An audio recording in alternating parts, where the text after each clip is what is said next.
Welcome to episode 76 of Shame Talks. This is our July of July of 2023 episode, and it is entitled Summer Movie Camp. And on this episode, I have, as always, the greatest podcast co-host in the history of all time, Mr. Jason L. Maier. And this time we are joined by his brother, Mr. Dave Maier. Peace and love, peeps. And we are joined by our most co-hosting guest star, who hasn't been on since we switched over to the new format, Mr. Jason Richardson. It's been so long, brother. How have you been? Good, thank you. Thanks for Awesome. having me again. So I am extremely excited about this episode for the fact that we are going to go back to the summer of 1999 at General Cinema Clearwater Crossing, where Mr. Jason Richardson and Mr. Dave Maier were my boss. I worked for both of them. I was probably the most pain in the ass employee they've ever had, but I wanted to get both of you guys on for this episode. We're going to talk about summer movie camp when we worked there together. In our pre-talk, I am excited to hear about all of Dave's stories that he's got for summer movie camp stuff. Then we're just going to kind of switch it up to kids' movies in general, kind of talk about some of the kids' movies that Jason and Dave have shown their kids, things that are, movies that they think that their kids need to watch from like our childhood and from, when we were working at the theater. And then, Dave, I really thought that you'd been on this show much more recently than you had, but you've never taken the Horowitz Questionnaire. Bro, I went back and looked, and I just started scrolling through because I really thought we'd had you on like within the last year. But man, you were on episode 2, and you were on episode 4, and then you had some personal shit that happened in your life, and it kind of stopped you from being around. So I am really excited to have you back on here. Really missed you a lot. And then Jaybird, since we switched to the new format, we took our huge gap last year when my shit was going on. We haven't had you back on, so I'm really excited. I mean, when it was a weekly episode, you were always my go-to guy to be like, well, we need a third person this week, and you were always there for me. So when we switched to this new format, doing it once a month is a lot harder to get you on just because I don't have as many episodes to throw at you. So really excited to have you back also, man. Well, thank you. Appreciate it. With the new format, we've got 4 different categories we go through every week. First up category is called Coming Attractions. I want to know what's coming up soon, whether it's a new trailer that you just saw for a movie that's coming out, or a show you're going to see, or something that's coming up that's got you excited about, something that you're going to be viewing. Mr. Richardson, let's start with you. Today, I actually came across a trailer that I hadn't seen before. And as I was watching, I was like, oh, okay, this looks a little different. And it's a Marvel movie. Oh. And it's coming out in October with Russell Crowe. Yep. And I forgot the name of it, but it just Craven the Hunter. Yeah, someone gets eaten by like a tiger or like a lion or something like that, or attacked, and then they develop their powers out of that or whatnot. And for some reason, just watching the trailer, it just kind of looked refreshing. It looked like wow, this kind of may revamp the whole Marvel thing for me, because Marvel is as good as it is. It's wearing on me a little bit.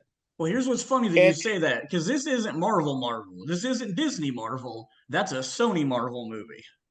Well, it got my attention, and I Nice. saw that trailer today for the first time. Other than that, there's not really anything. I don't have any Halloween movies coming out this year, which I know makes Jason very happy. But I would say there's something I'm really, really that excited about. But I am looking forward to Mission Impossible with Tom Cruise in the next week and a half. Yeah.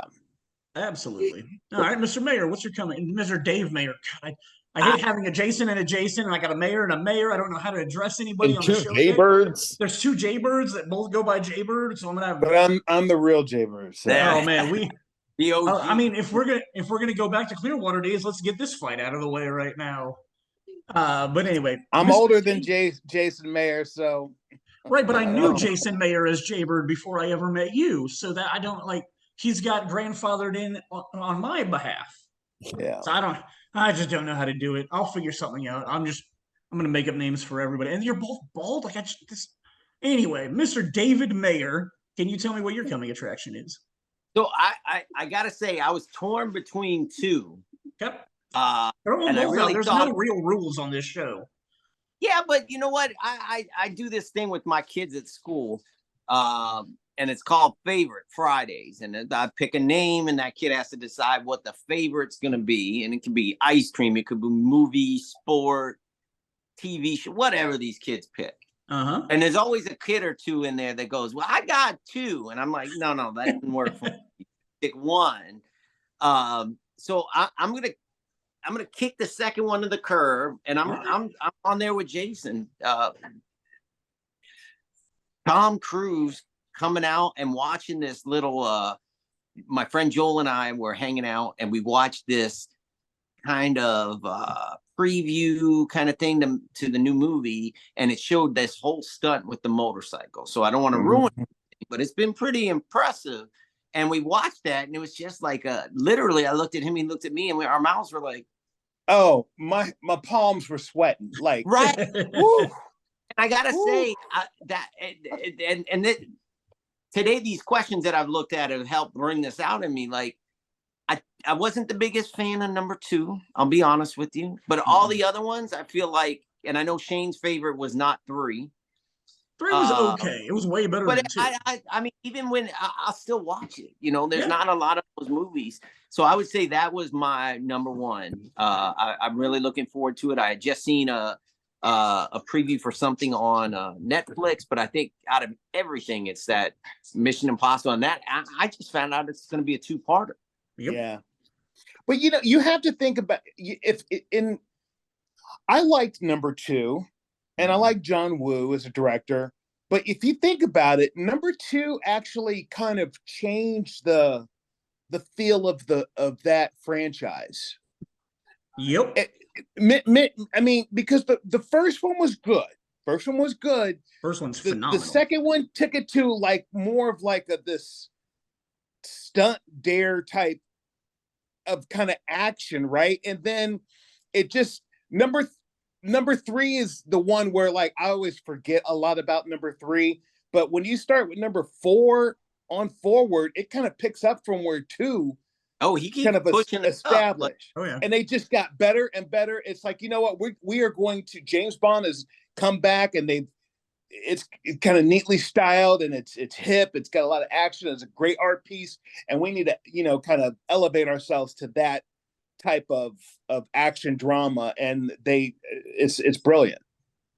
I've got to say, it hasn't had that jump the shark like Fast and the Furious and all that, where Right. you're just, come on, like you're getting there. It has You not sent Tyrese and Ludacris into space. Yeah, but I mean, even think about it, like even the stunts, he's doing the stunts. It ain't like right, exactly. Yes. You got to give him some credit for that, and to keep you on the edge of your. That's it. That's that number 1 the one that came close. Just so you guys know, is that new movie with Jim.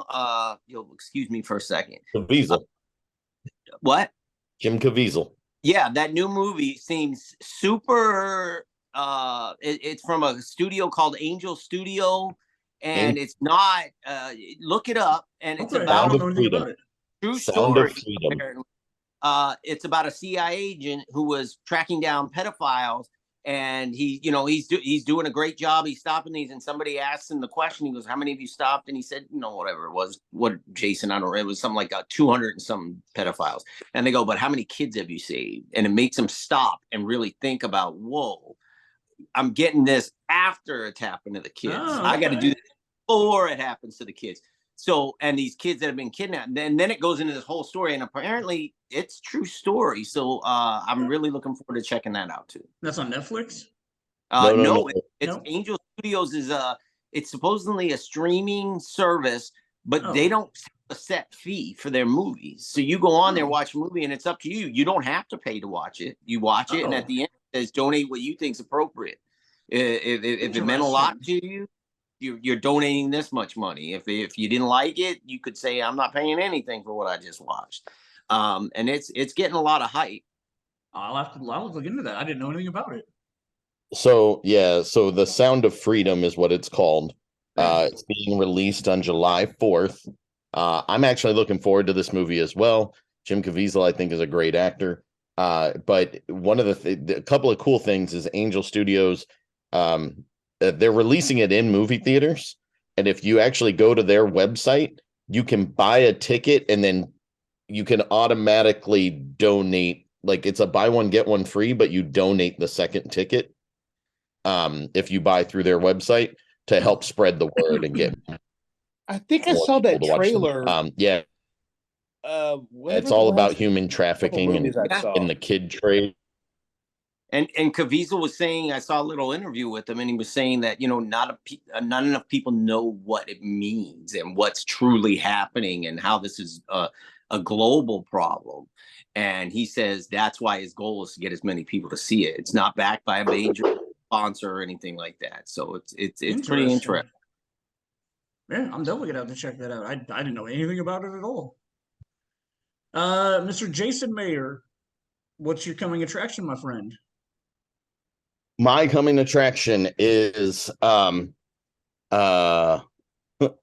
just bought tickets for me, my wife, and daughter to go see Wicked in Louisville. Nice. That's in October, I think. I think it's in October. So it's something we've wanted to share with Sarah for a couple of years now because she's really dug into the Wizard of Oz and loves that movie. And so and us being big fans of that musical anyway, it was one of those things where I've seen it I've seen it on Broadway 3 times. I've seen it once. I've seen it here in Indy twice, and I still have it's my favorite musical to see on stage. So maybe twice I've seen Wicked. It's so funny you mentioned Wicked because literally the other day I was at one of my favorite pub places, and they got one of those machines where you can play music, and then like people, if you donate more to it, you can knock somebody's request off and get your stuff played or whatever. Yes. One of those type of thing, right?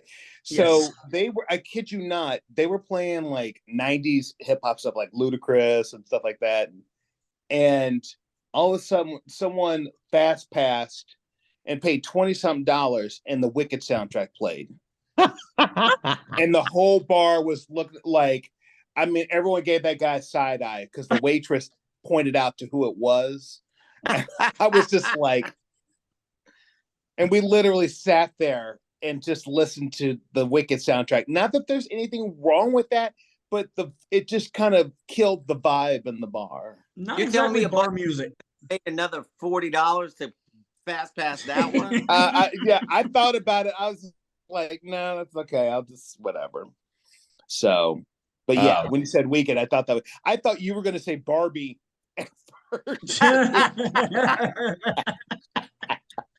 When you said you got your tickets. Oh man. That movie looks interesting, that's for sure. And you know what? I won't say that I won't watch it because I watch almost everything. If I was still running a movie theater, I probably would because I'd be there kind of thing. But I don't know if I'm going to make the effort and the time to get out of my way to go see Barbie. Dude, that movie is going to be either the best thing ever and genius, or it's just going to be a piece of Yeah, I assume the latter. I heard that the tagline was like, if you love Barbie, you're going to love this movie. If you hate Barbie, you're going to love this movie. Like, maybe they just know what they did and it becomes a pleasant surprise. I mean, I've gone to many a movie that I got dragged to by a friend or someone, and I'm like, oh, I don't know, I want to see this. And then it turned out to be great. We got a respectable director that's on a good train ride right now with her movies doing well. So there was probably some real thought put into this that, because it could be really poked fun of really badly, So we'll see. Yeah, we'll see. All right, so my coming attraction. I recently watched this movie with the Maier brothers. But Jaybird, have you ever seen the movie The Room? I can't remember. Oh, yes. You have? I've seen it. I think I've seen it twice. Awesome. So on Tuesday, so this will be come and gone by the time this podcast gets posted. But in 2 days, I am going to the 20th anniversary screening of The Room. It's a one-night event. They're actually putting it in a bunch of movie theaters as opposed to Tommy just traveling around with the movie or whatnot. But By my count, I counted it up today. I think this will be my 10th time seeing it in the last 13 years. And it's just a blast.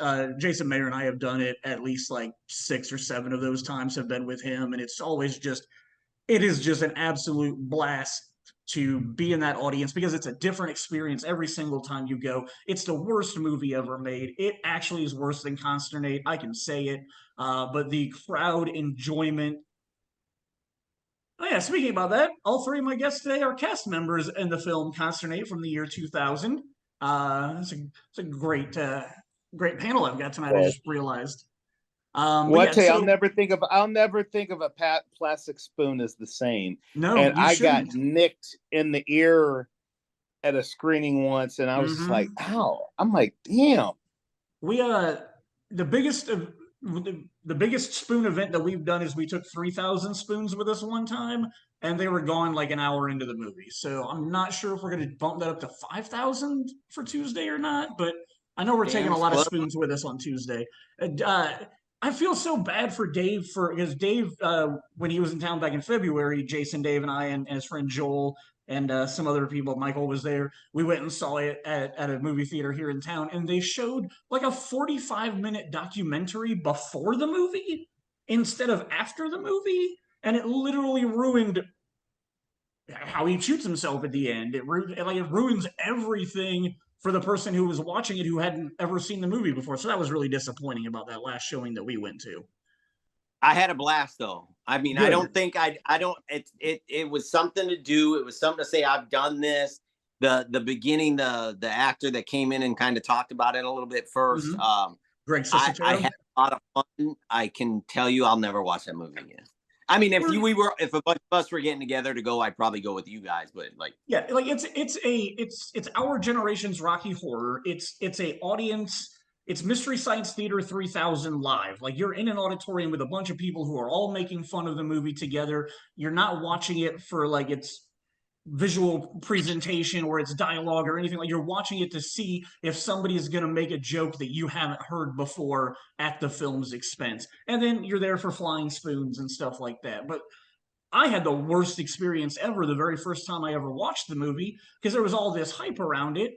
And I was like, man, I really want to see this movie. So I was working with Dion one night and I said, hey, Dion, do you mind if I fire up the room? Because like everybody talks about it and I don't know anything about it. Like, can I watch it? And she's like, absolutely. So I watched that entire movie by myself, sitting in a theater, alone, not knowing anything about the movie. And literally it got over and I let, it was 2:00 in the morning or whatever. And I went and found Dion and I was like, why the fuck do people like this movie? That was the worst thing I've ever said. It made no sense. There was nothing good about it. And she was like, yeah, it's not good. And then the next night when I was working at the movie theater, I was complaining to Ryan about it. I was like, why do people like this movie? That was the worst thing I've ever sat through in my entire life. And he was like, you should go into, theater 6 or whatever. Just pop in there for a little while. And that's when I walked in that night and got the audience experience about what was going on. And it was completely changed. Like, it's something you have to see with an audience. It is not something you should ever watch by yourself. As far as, I had fun that night. It was similar to a night when I went to go see, and I don't remember who else was there that night with me. I was working. I went to see Friday the 13th, Part 3 over at the Castleton. Okay. And that crowd was that kind of crowd. They were into it. They were cracking jokes. It was a blast. Yeah, I don't think I would have been there because I went to the employee screening of that one. Like I might have been there with Dave on the Friday the 13th. So Nice. because I watched that I don't know how many times. But all I can say is I just remember Jason Maier for years trying to get me to go see this Room movie thing, and I'm just like, and so finally Jenny and I went one night at midnight handful of years ago to Landmark and saw it. And I was just like, whoa, okay. I get how people are into that. I would be curious as to what that film has grossed just on its like specialty showings and stuff at this point. Yeah, I mean, 20 years of doing this, you would think that it's is there a gross on it right now? I'll look it up while you guys are talking. Look up that on Box Office Mojo. So that was a great coming attraction. There's lots of good dialogue in there and a lot of fun. And next on, we're moving to what's called My First Time. Used to be called Virgin Viewing, but I thought that might not go over very well. So we call it My First Time, and it's something that you've seen recently for the very first time. That, like, whether you liked it or hated it or however you felt about it, just something you want to talk about that you just saw for the first time recently. Jaybird, what's on your mind? Oh gosh. Um. Well, I just watched on Max. I just watched a documentary on Donna Summer, Oh, and okay.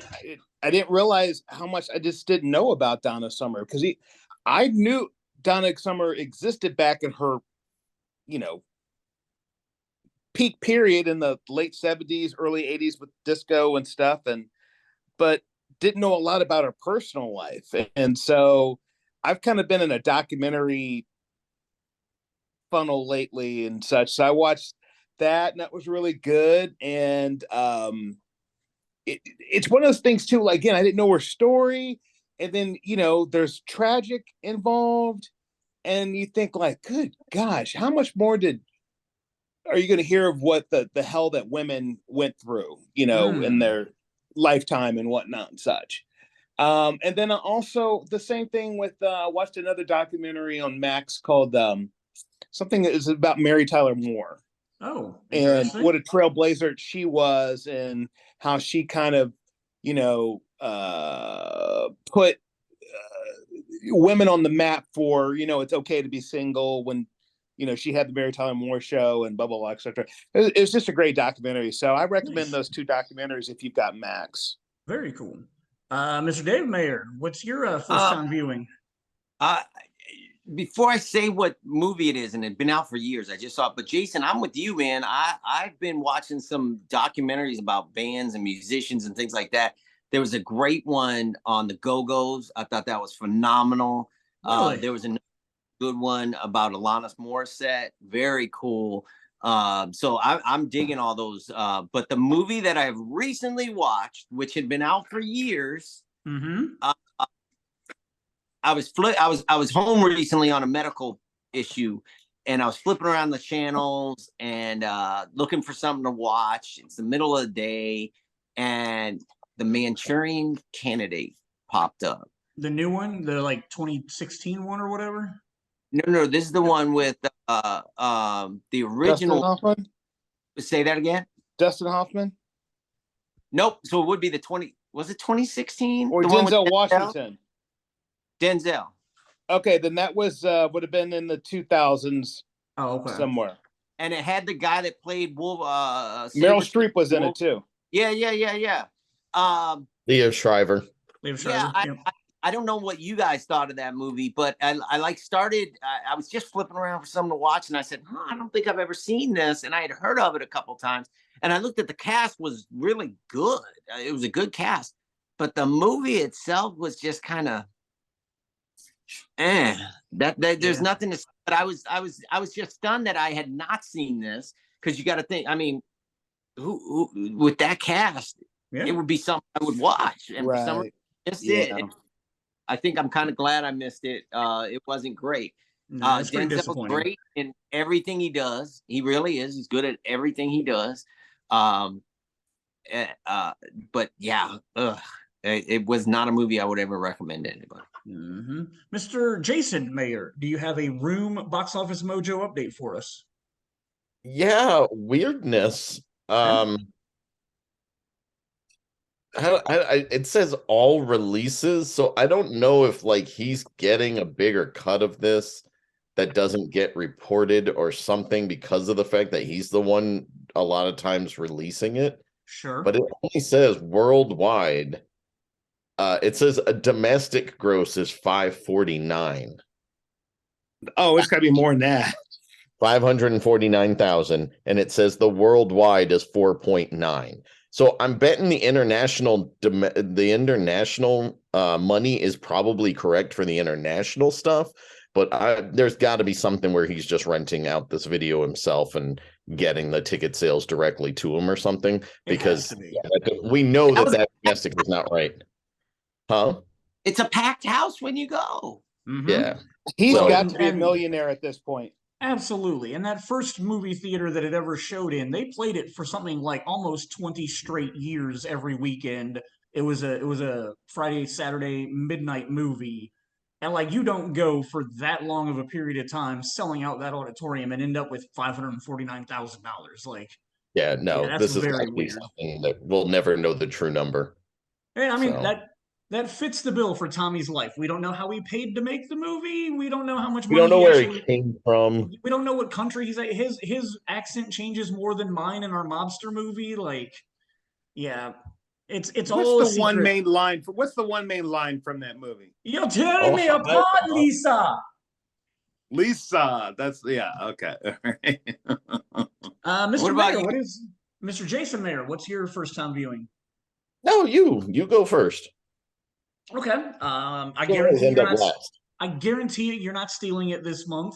Nope, I'm not. Just all right. Just a couple of days ago, a new television show dropped on Hulu. They dropped the entire season. It's one that I really got emotionally invested in last year when the first season came out. I put it right between Ted Lasso and Shrinking for me. It's a show called The Bear. It's on Hulu. It's about service industry life, or at least last year when I saw the preview for it, that's what I thought it was about. Basically, this chef who works in New York at a five-star restaurant, his brother commits suicide, so he moves back to Chicago to take over the family's business. It's like not a sub shop, like a Italian beef shop. They do Chicago dogs and stuff like that there. But so he comes back from working at the five-star restaurant, like he went to school to be a chef, like so he was big and famous in the food industry world, comes back, takes over this restaurant. And like that's what I thought it was going to be about. I thought it was going to be about him adjusting and the work family that he made in the service industry.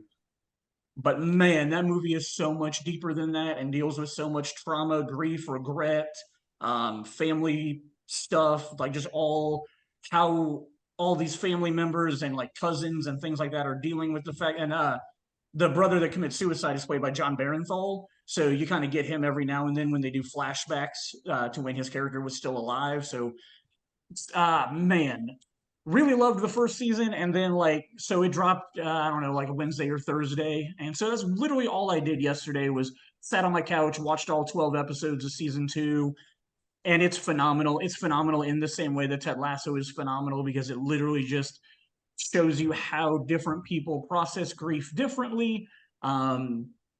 And man, it was a great watch yesterday. Emotional roller coaster, lots of fun. But I would say people who've ever been in the service industry will probably relate to it a lot more than anybody who hasn't. But I still think, much like football and Ted Lasso, it's not a prerequisite to enjoy the show. So I would recommend it to anybody that like with trauma and grief and processing all that stuff. Ted Lasso's number 1, The Bear would be number 2, and then a show called Shrinking on Apple would be number 3 for just shows I've watched recently that have just really kind of helped me with what I've gone through over the last year. So, yeah, season 2 of The Bear is out now on Hulu. Free ad for them.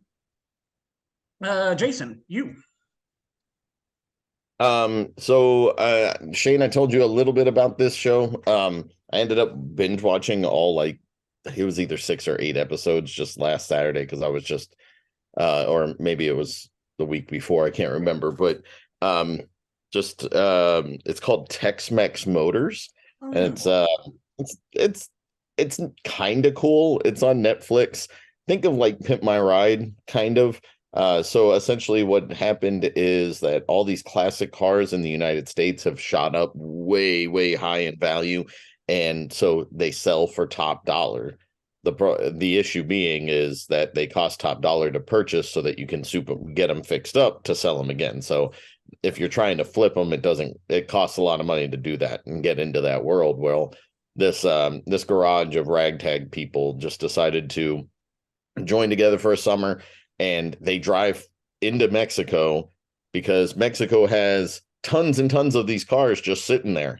And a lot of people, they're either in junkyards or on the side of the road, or like people might sell them their vehicle if they see a car that they like enough, kind of thing. And so they drive down to Mexico, buy it really cheap comparatively, drive it back over the border, soup it all up, Pimp Your Ride style, and then flip them and sell it to make money. So like they do They do a 911 Porsche, Oh Porsche, wow. sorry, Porsche. Porsche. And then they do a VW Bug. They do a van, like a Dodge van. They do it's just kind of cool. I've always they do a classic Mustang. They do an 80s IROC Z Camaro. Like, Oh, so yeah, there's just, and just being an admirer of cars, especially more classic cars, that it's just kind of interesting and cool to watch. And then I was like, I'd watch a couple of episodes and I'd be like, oh, I'm done. And then like something would happen and I'd be like, all right, I'll watch the next one. And then executive produced by AC Slater himself, Mario really? Lopez. Um, but yeah, so but it's nothing like I was cleaning dishes, making lunch for the kids while this was on. It wasn't Sure. something where I had to be like, what's happening next? But it was definitely something entertaining. They don't use a whole lot of creative language, so it was okay to have on with the kids nearby for the most part. So, but yeah, so that's what I watched recently that was kind of decent. Nice.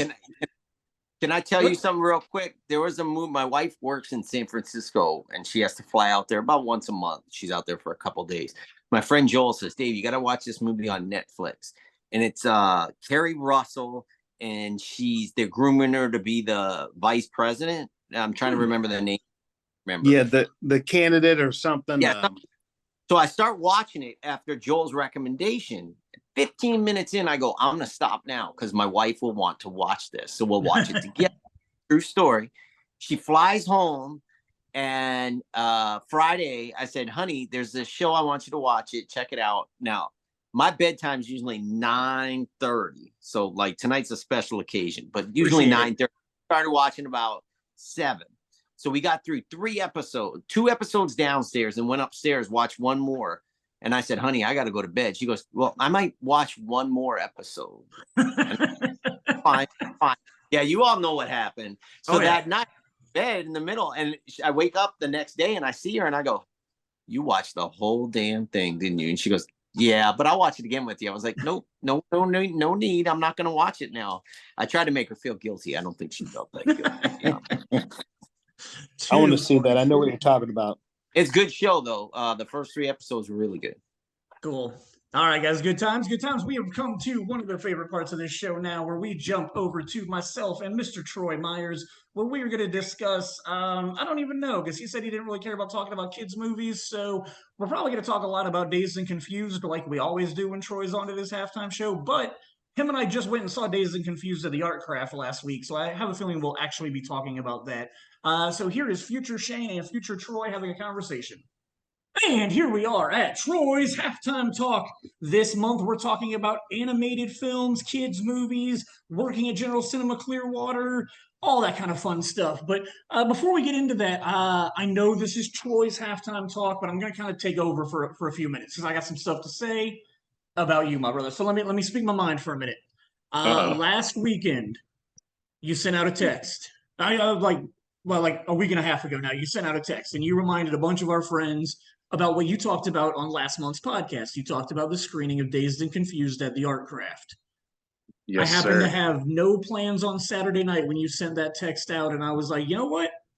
I want to go hang out with Troy.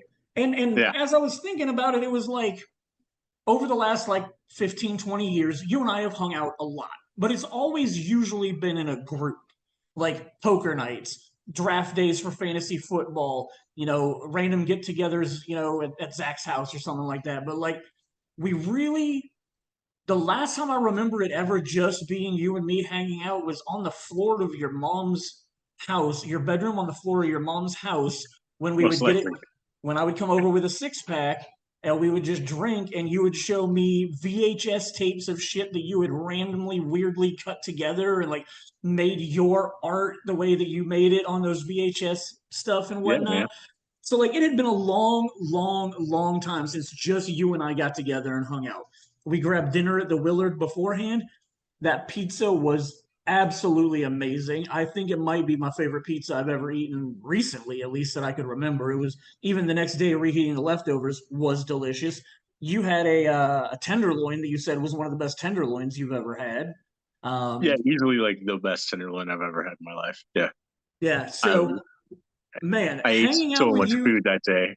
I felt like complete garbage the next day. But bro, hanging out with you that night, just one on one, and just like because you and I are both very much alpha males. When you and I are in a group, I would not ever call myself an alpha male, but you sure. definitely are an alpha male, my friend. You and I both have the same personality where we want the attention, we want to make people laugh, we want to be I wouldn't say that. ridiculous.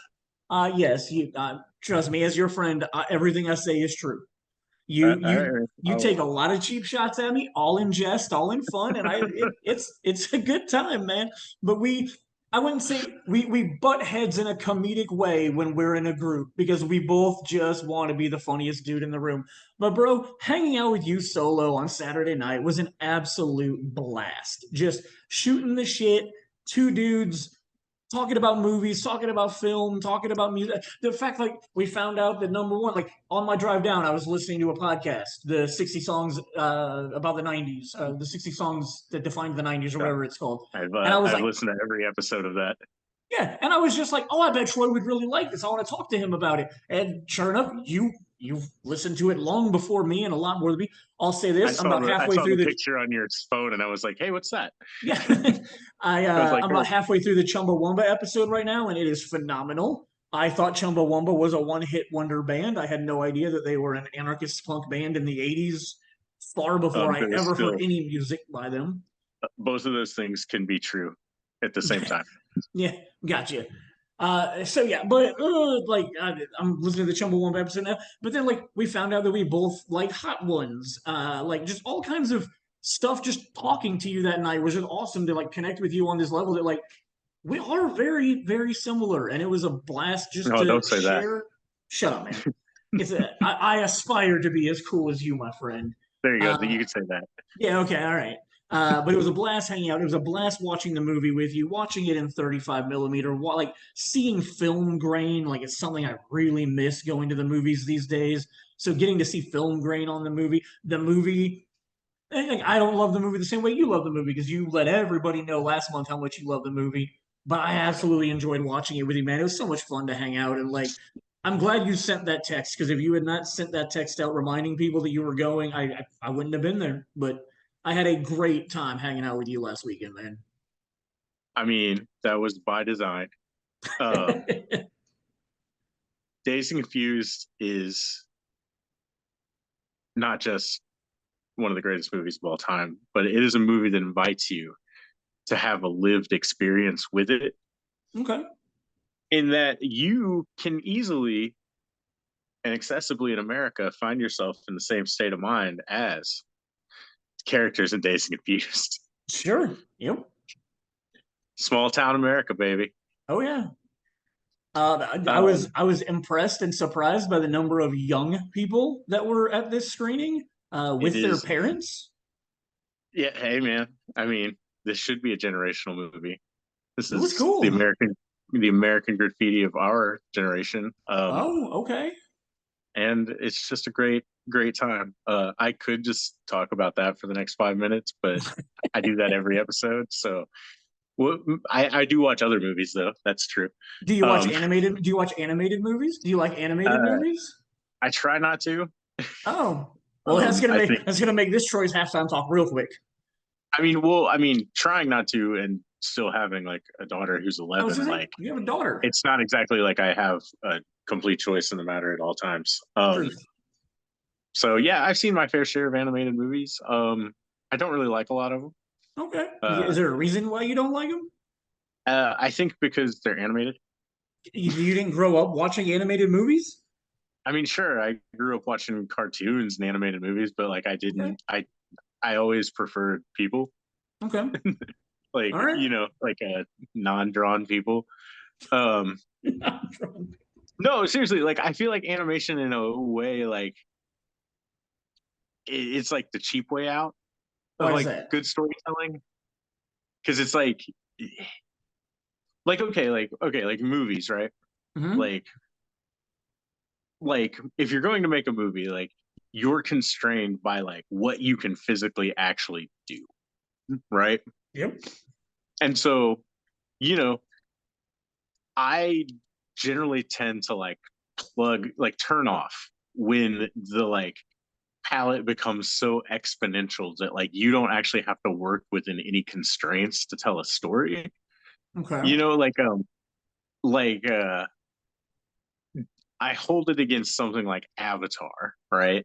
Okay. That like you don't even have to make sense because like you can just draw your way out of it. You can just animate your way out of it. And it's just like, okay, cool. Like infinite creativity, but like infinite creativity shows like no artistry, So in this if that example, are makes you sense. lumping CGI in with like hand-drawn animation? They're of the very same. They're of kind of like the same ilk. They can Okay. both be like overused and exploited to like paper over cracks in good Okay. storytelling, cracks in logic, or just like I have a whimsical, fantastical idea, and so I don't have the technical brilliance to make that happen on like real film. So like, let's just draw it, or let's just make a computer make it, or just like whatever, dude. It's just a cheap way out. Interesting. Okay. Uh, And so I generally tend to find that animated movies are more spectacle than like anything that like emotionally resonates. And you know me, if like a movie doesn't emotionally resonate with me, like I've got no real time for it whatsoever. okay. So there's like hundreds of thousands of animated movies. What are the chances you could pick four for a Mount Rushmore that you might not hate? Is there Okay, no, I four? mean, okay, yeah, I thought about this. I was just like, all right, cool.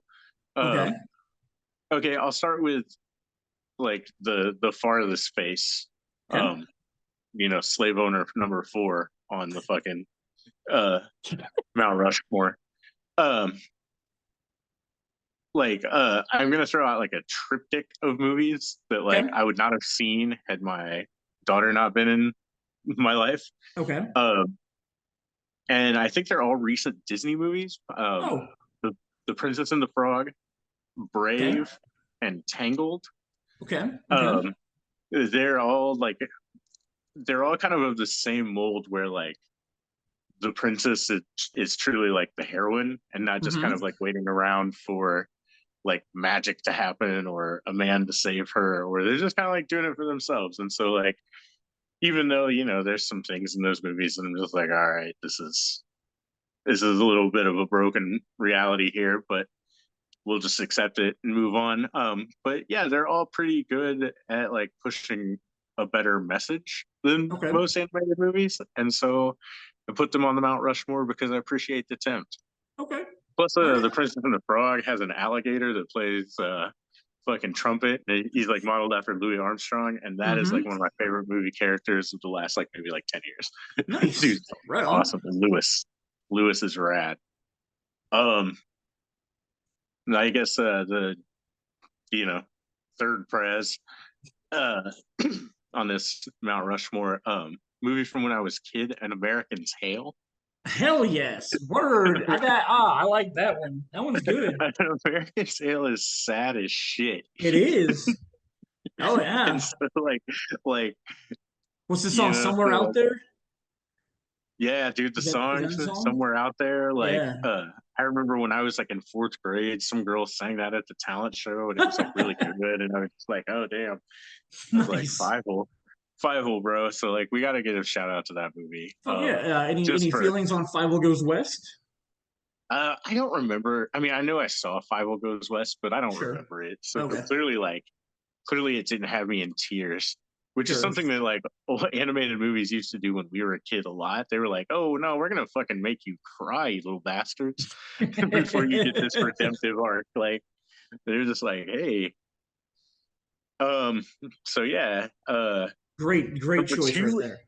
Number two is an animated short. Um. Okay. YouTube it. You can find it. It's called The Dot and the Line. Okay. I believe it's made by Chuck Jones, the guy that did a lot of Looney Tunes. Okay. It is about a dot, and a line, Okay.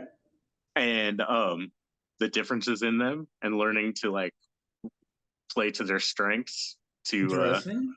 yeah, it's a really interesting it's like maybe 10 minutes long, Okay. and it's just about like the greatest human quality being adaptability. So the dot in the line? Yeah, the dot in the line. Okay. I'll have to check it out.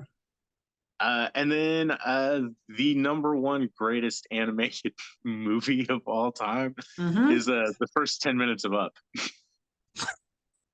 Not the shitty part where the fat kid comes and they go on the balloon adventure with the talking dog. Sure. The part where like he meets his wife, they Yep. fall in love, and she dies.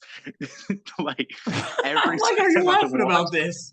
dude, no, every time I watch this thing, I'm just like crying like a fucking baby at the end of this Sure. thing. And then this fucking movie, and this is why I fuck Pixar. Always fuck Pixar. And then this movie, after making this like ending or this beginning 10-minute scene, which is like probably the most brilliant thing I've ever seen animated. I agree. It makes a movie about a fat kid going up into a balloon paradise to like chase after a male Amelia Earhart. Fuck you, dude.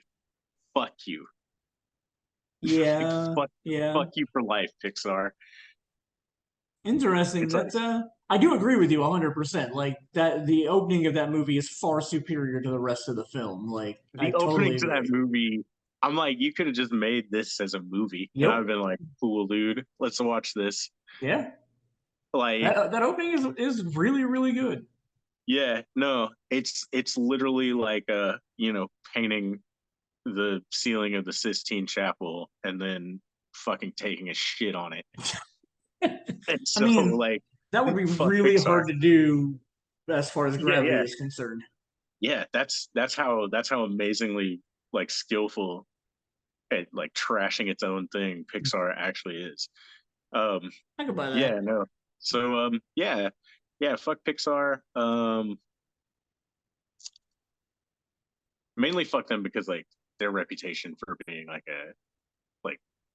oh, so for adults and blah blah blah. It's like, get out of Not my a fan face of with Toy this Story or bullshit. Toy Story 2?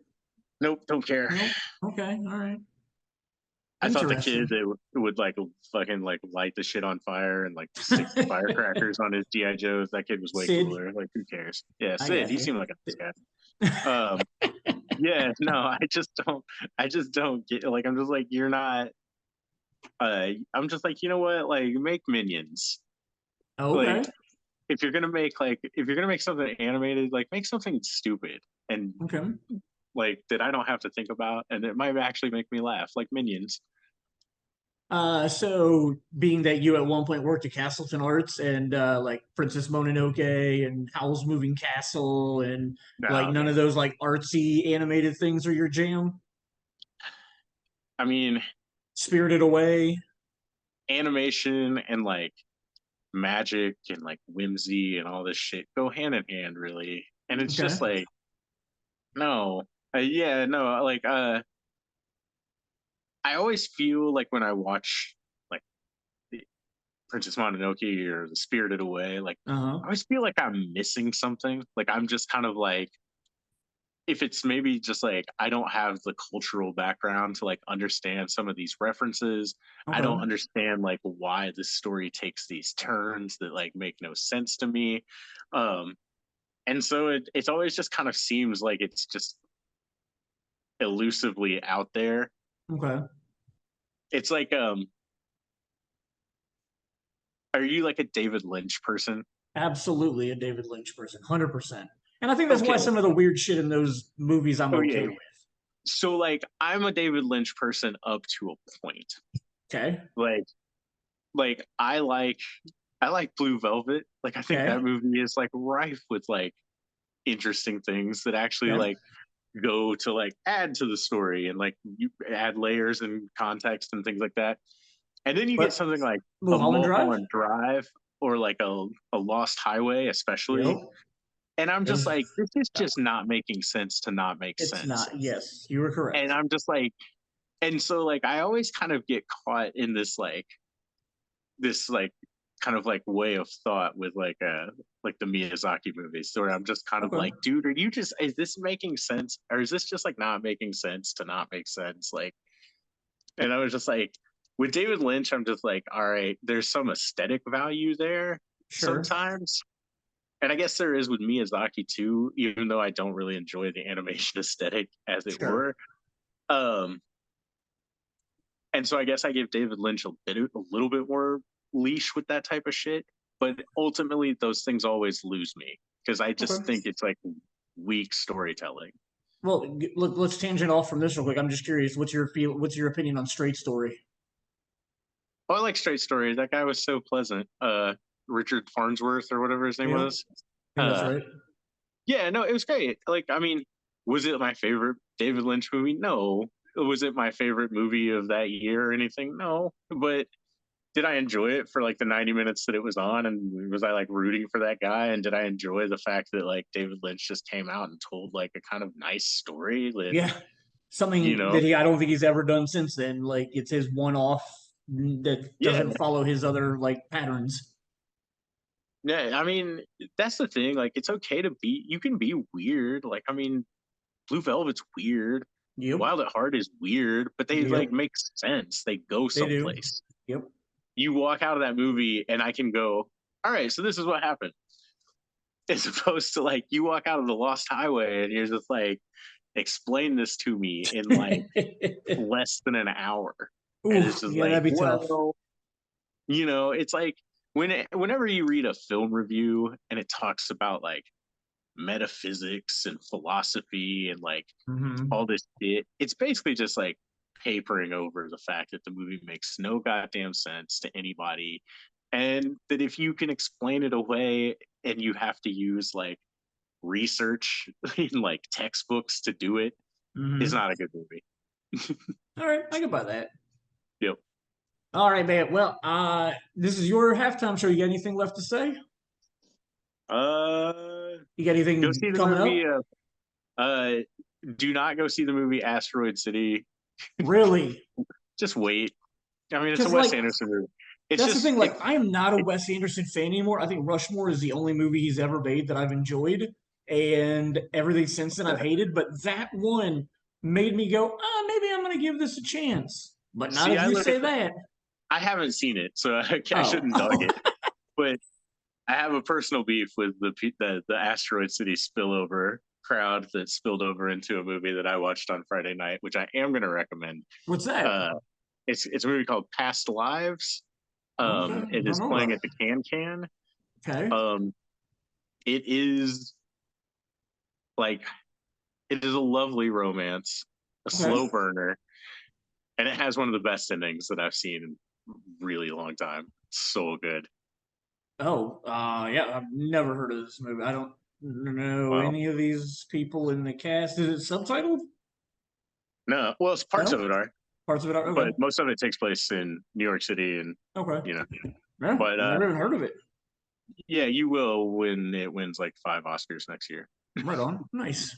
Next March. It's Past Lives. It's amazing. Go watch it. Instead of playing at the Can. Yep. Cool. And then by this time next month, I will have watched both Oppenheimer and Barbie in the same day, and we can have a recap of that. Cool. Well, next month's theme is Ted Lasso, so you've also got a month to watch 3 seasons of Ted Lasso. Well, nothing's going to make me more positive than Oppenheimer and Barbie. Awesome, man. Well, cool, brother. As always, I appreciate your time every month. Let's see which one makes you sadder. I love Nolan, but I don't like Nolan when he does stuff like that. I did not like Dunkirk at all. Oh, man. See, I like Dunkirk. Dunkirk's a nice little movie. No, Dunkirk was terrible. But yeah, so cool. Well, we'll have a Nolan Barbie. I will not be seeing Barbie anytime soon, so you'll have to give me you'll have to sell that to me if you think I need to go watch that. But I will probably have seen Oppenheimer. All right, man. Cool. All right, brother. As always, I appreciate your time every month. It is a pleasure talking to you. So you get it. Later, brother. Oh, let's go back to I am terrible about sending it back to myself. Let's go back to Shane, Jason, and Dave. And that was an exciting conversation that pretty much went how I expected, but then again, also threw me for a curveball like Troy tends to do. So, neither one of you guys have been on since part 3. So part 3 on the episode now is called Mount Rushmore. We pick a topic every month. See, I got it right. I didn't say week this time. Good job, Shane. Every month, we pick a topic. We have you guys tell us your top 4 in that category. This month, because we're doing kids' movies, summer movie camp themed, I went with PG animated movies. I mean, I guess it doesn't have to be PG, but like Heavy Metal was out, South Park is out. Like, I want to know, like, the kids animated movies that you still love at this point in your life. And this time we'll start with Dave Maier. Let's hear your Mount Rushmore, sir. I would say Iron Giant. I love. Good. That would Good be on. choice. I would say Hercules. I really like Disney's. I just like the music. I like the style. It's a different kind of thing going on in there. Roger Rabbit, if we can consider that half and half. Allow that. Yep. I'll allow it. Movie. And then this is my thing with my son Benjamin and I have to admit it. I really love Frozen. I think it's a great movie. I think the soundtrack is great. The animation's fantastic. I like the story, everything. So that would be my 4 Mount Rushmore movies. Right. Hey, wait. Close one, Jay. Transformers almost made it, but that was a tough one. But I had to pick one over it. Interesting. Good. On a sidebar, hey, guess what, Shane? The 3D in Frozen is absolutely amazing, by the way. So if you ever have the opportunity or want to see it in 3D, you can come over to my house. I'd be happy to show it to you. The 3D is perfect in that film, especially when she builds the ice castle. Hey, man, can I ask you a question real quick off topic? Ice Castle? Is there any 3D movie that you actually don't like the 3D in? Yeah, every time you try to sell it to me, you're like, the 3D in this movie is great. There's some that are absolutely just blah or absolutely horrible. And what was that? My Bloody Valentine. I've never seen that in 3D. But the 3D group I'm a part of says that the 3D is really decent in that one. I have to abstain because I've never seen it in 3D.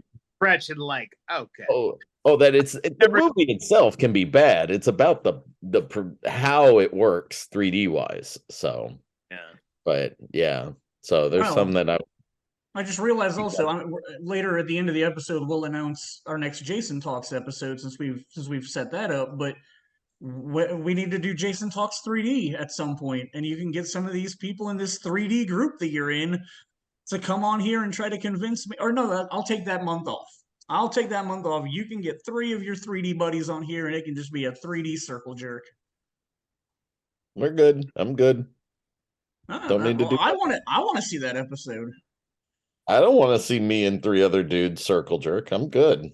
Hey, can I ask you a question? Do those adult movies come in 3D? Because I do. Get out of town! You've got to be kidding me. I don't own any. I will admit to that one. I don't own any of those, but yes, apparently those are made in 3D. So more than that, I have also heard that those adult style films are also done in VR for people who have VR headsets. That is correct. I've heard about that also. So Boogie Nights would be a all right. Jason Richardson, let me hear your 4 animated films. I don't really have a 4. Really? You can't have with 4 animated movies you like? I have a love-hate relationship with animation. Okay, let me hear this. I can appreciate animation. It takes adults pretty much that make animated films and such. I like that they're offered and there's an audience for it, but it's kind of hit or miss with me on animation. I think a lot of times when you start the story out, the beginning is the best, in my opinion. I like the beginning part of animated films. And then as you get further into it, it's like all the same. You know what I mean? It's just like, okay, So I get a little bored with animated films. But there is one animated film, and I'm sure I could probably think of more, but there's one that just to me is my ultimate animation film, kids movie, and I do believe it's Pixar. It's Ratatouille. Oh, great movie. Yep. Ratatouille. It just had heart, and I love that it was about a chef, and the little rat wanted to help the chef out and cook, and it was just very cute, and it was nice to see like Paris as the background, and I was totally into that movie, like from beginning to end. I was not bored one bit at all throughout that movie. And then I would say probably next would be probably Up. Okay. Absolutely. Because Up was probably the first animated movie that I watched where it almost did. The story was so good, and it was about character that it didn't seem animated, and you felt the emotion and with the older man and the loss of his wife, and with then the relationship that he builds with the kid and stuff. And so those are two that stick out to me the most. So Cool. So pick two more because this is called Mount Rushmore, not half Rushmore. if I had two more, Iron Giant, I need to go back and watch it because I forget it, but everyone just raves about it. So I need to go back and watch Iron Giant. But if I had to pick two others, Do you know what year the Iron Giant was released in? Little Mermaid, the original Little Mermaid, back in the late 80s. And then I'll go with I don't know, 101 Dalmatians. Okay. All right. We got you there. We got you to 4 animated movies that you don't hate. Actually, take that back. Let me take 101 Yep. Lady Tramp. There you go. Okay. There we go. So we got Pixar, Disney. Nice. Jason, you want to go next? You want me to go next? I'll go next. I'll make a couple of comments really quick though. Yep. Just saw Elemental last night. Okay. Or 2 nights ago with my kiddos. Mhm. Wasn't expecting anything out of this movie. Mhm. Literally walked in, I was like, Chris made a comment and I said, look, Chris, if I like it, I'll stay awake. If I don't, I'm gonna take a power nap, and it's okay. Either way, I don't mind. Actually teared up a couple of times in that movie. Really? Enjoyed it overall. It was a pleasant surprise that it wasn't too crazy. It was a cute movie. It's not Pixar's best by any stretch, but to give you a couple of other side stories for kids movies real quick while we're talking about it though. Yeah. The other one that makes me you said, Jay Bird, that you actually connected emotionally with Up. Now, Up screwed me up. That first like 20 minutes of that movie wrecked me. Personally was going through some stuff as a wannabe father at that point in time, and knew some people who had gone through some stuff. So that the first 20 minutes wrecked me. So I'm totally with you on that. The other one was Coco.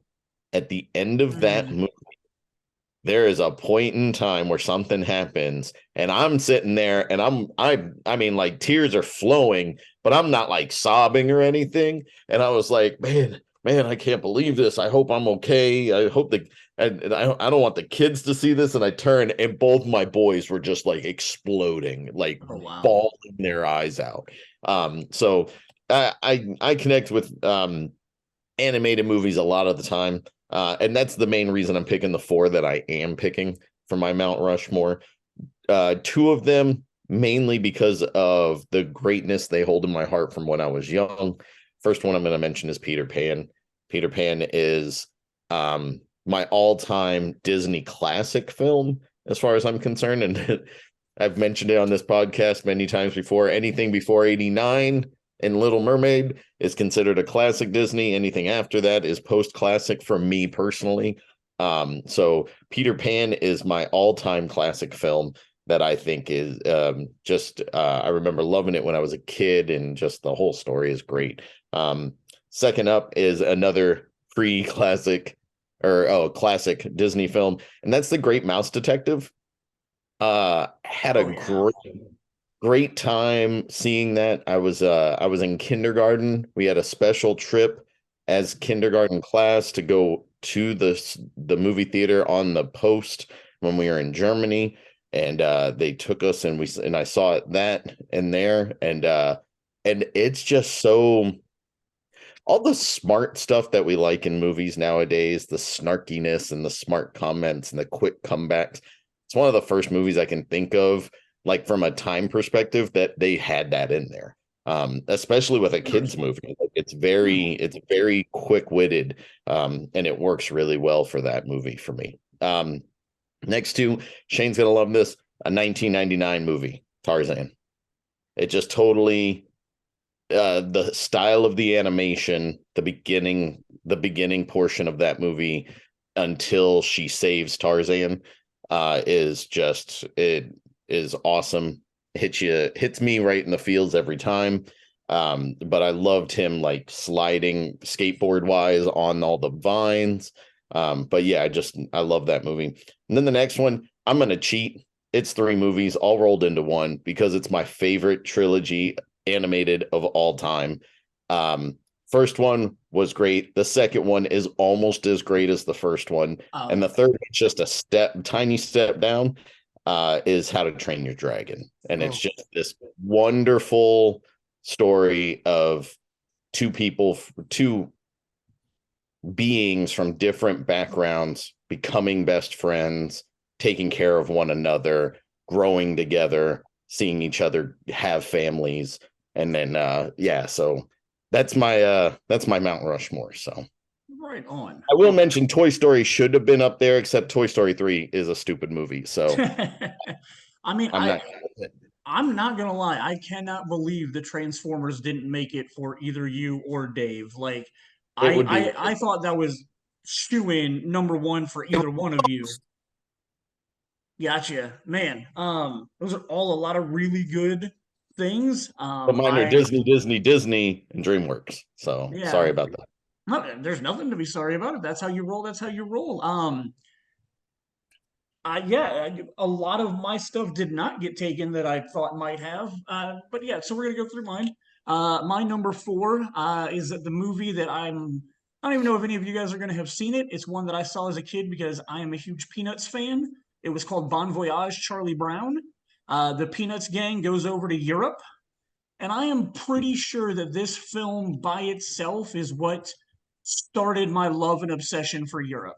Obviously, being an army brat and living over there later truly helped it also. But I think as a kid, seeing these kids go on an adventure in Dover and in London and then in Paris and then being the thunderstorm scene in Paris was always just like really early in Paris, like when they're in the city outside of Paris, they have the thunderstorm that they're a part of. Like all of that stuff as a kid like was just an adventure and made me like romanticize Europe the way that I've never stopped romanticizing it. So I absolutely love Bon Voyage, Charlie Brown. That's my number four.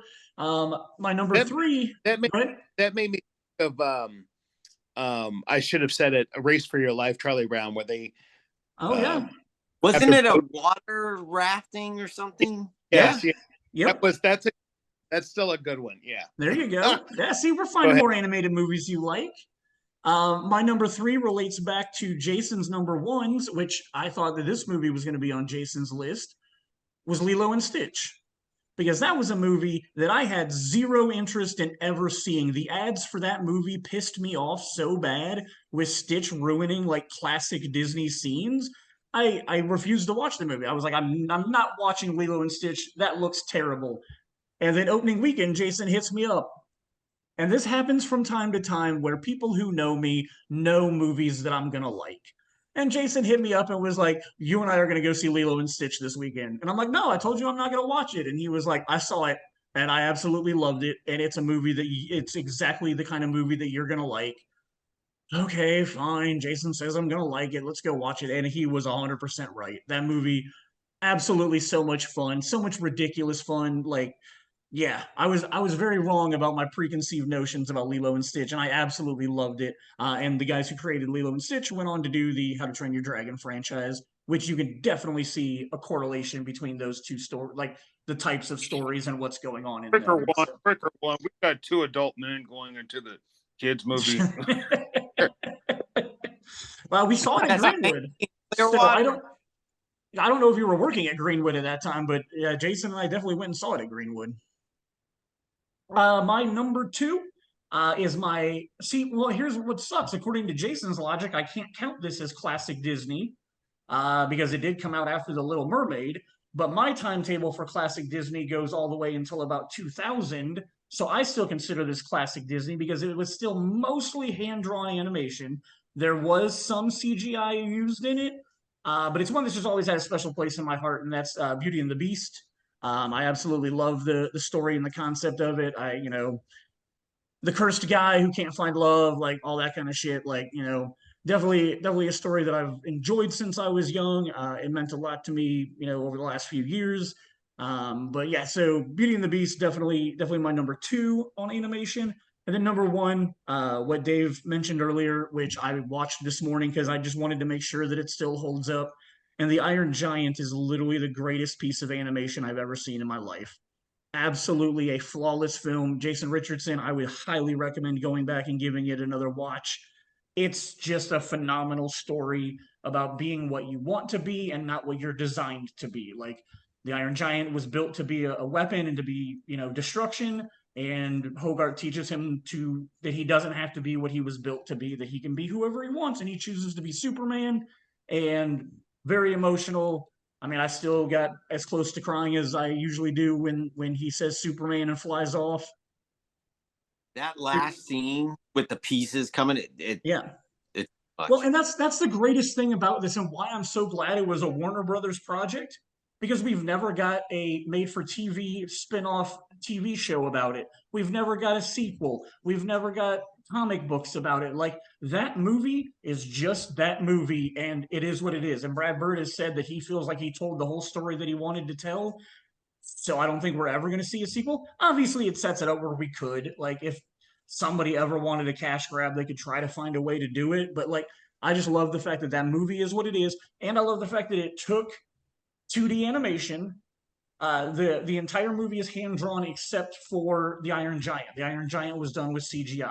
So I love the blending of, because it's set in the 50s, you still get that traditional animation style with the people, but then because the Iron Giant is, robotic and sci-fi and futuristic, he is much more crisp and solid and like looks better than the environment that he's in. And like that movie is literally flawless in my opinion. Like I said, I watched it this morning just because I didn't want to get on here and be like, it's great, and then rewatch it later and be like, maybe I oversold that. There's no overselling that movie. I literally think that the story is amazing and phenomenal, and it looks beautiful. And The Iron Giant is my number one kids animated movie that I've ever seen. Two other movies I enjoy Yeah, a go lot. for it. I'm throwing these out there since you were talking about it. Emperor's New Groove is very much like your Lilo and Stitch story for me. Like, you and I had no expectations. We threw that together for the trade screening. We watched that and we were like, this is amazing. David Spade's dialogue in that movie is hilarious. To hear the story about how essentially it was supposed to be like this epic Aztec musical that was supposed to be like huge and dynamic, and it was supposed to be like the Lion King in Aztec, essentially. Like, it was supposed to be this huge crazy thing, and then it kept falling apart and they couldn't figure things out, and then they were like, well, we've spent so much money on this, we've got to put something together. So so it's an accident that is really awesome and so silly. I love that movie. It also holds a special place in my heart because my kids dance like my kids, when they were really used to dance like Cusco. And so it's one of those things where every time I think of that movie, I also think of my kids dancing, my little boys. And then Chicken Little.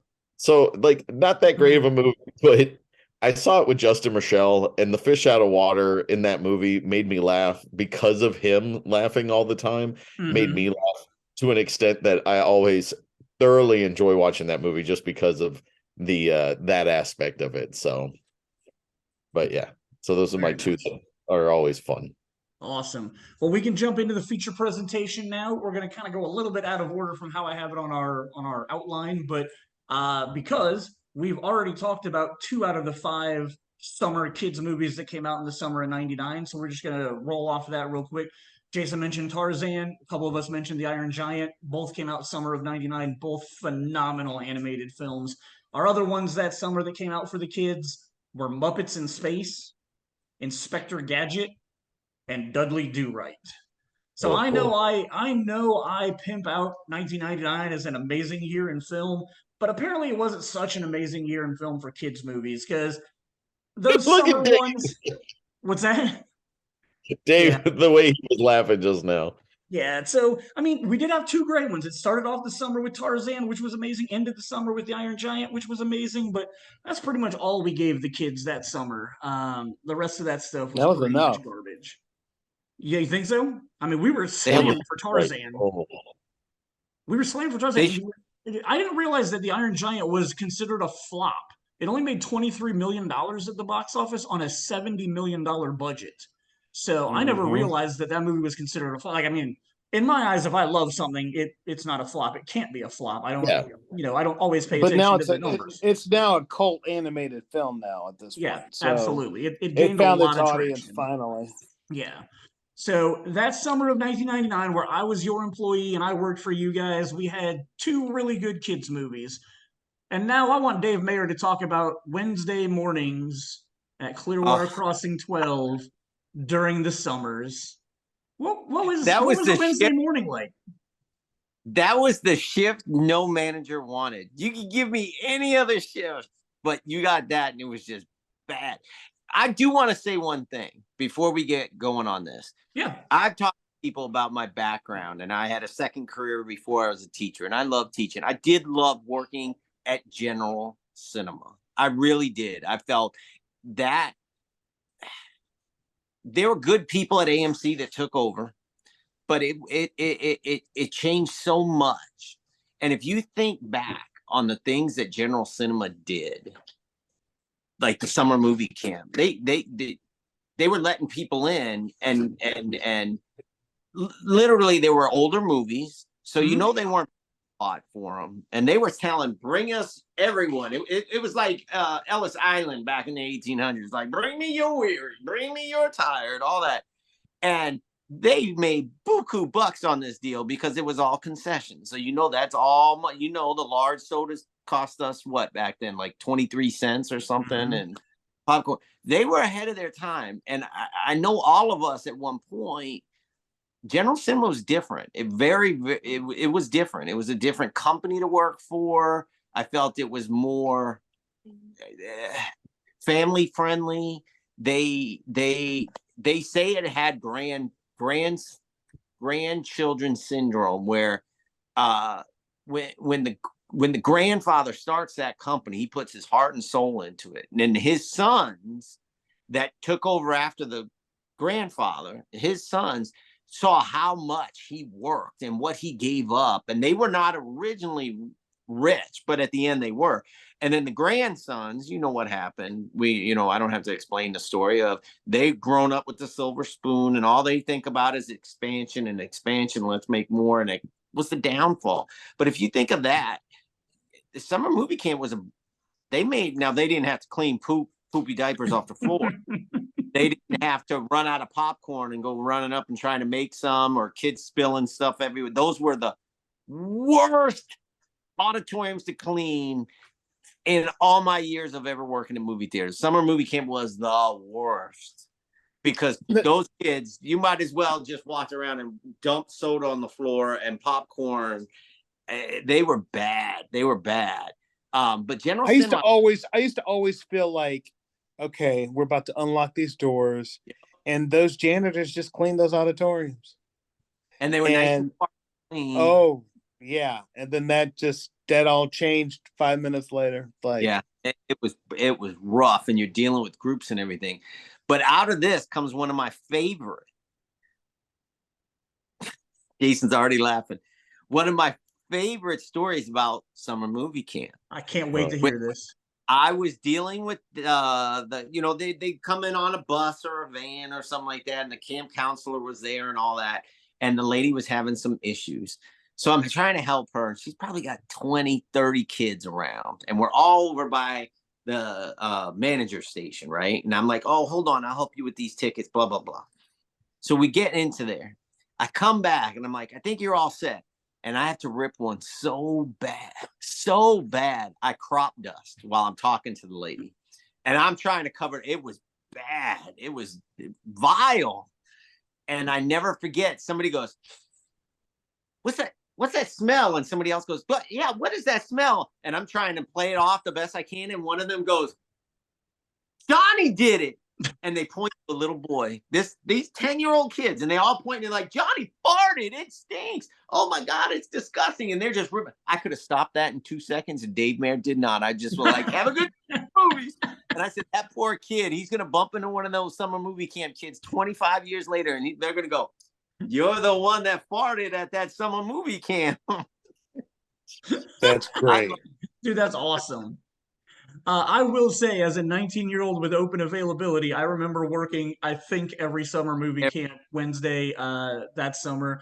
And while I don't remember enjoying the work, like working for General Cinema, working for you guys, like I just absolutely loved my job at that point in my life. Like I enjoyed going to work, and yes, it was miserable cleaning up after those kids, but like you said, like General Cinema was just different. Like I ended up working for 4 different movie theaters after that. I never worked for AMC, so I don't know exactly how the difference was between General Cinema and AMC, but working for Man Theaters and Carasotas and Republic and Landmark and stuff like that, like none of them even came close to how much I enjoyed my job when it was with General Cinema and when you guys were my bosses. So there was definitely something different about working at that theater. And I didn't mind the work. I may have complained about it, but I remember summer movie camp being insane. Did we interlock it between 6 and 7 most weeks? We had full-time projectionists, so they could just keep adding. And if one sold out, it was just sell another ticket and keep going. Bruce will wrap it up. And Bruce Maier. Yeah. And then if I remember correctly, for the kids, we would set up tables when we first got there in the morning, and they just came in and they picked up their pre-made popcorn and pre-made drink, right? Okay. Yeah, but they could buy more. They could buy more. Yeah. Painters, and some people would come out and do face painting, and some people, it was crazy. And then trying to get them all out of there because now you got sets coming in and you only had a finite amount of time. It was crazy. You're like, then they start damn, giving ushers aren't here. Who's late?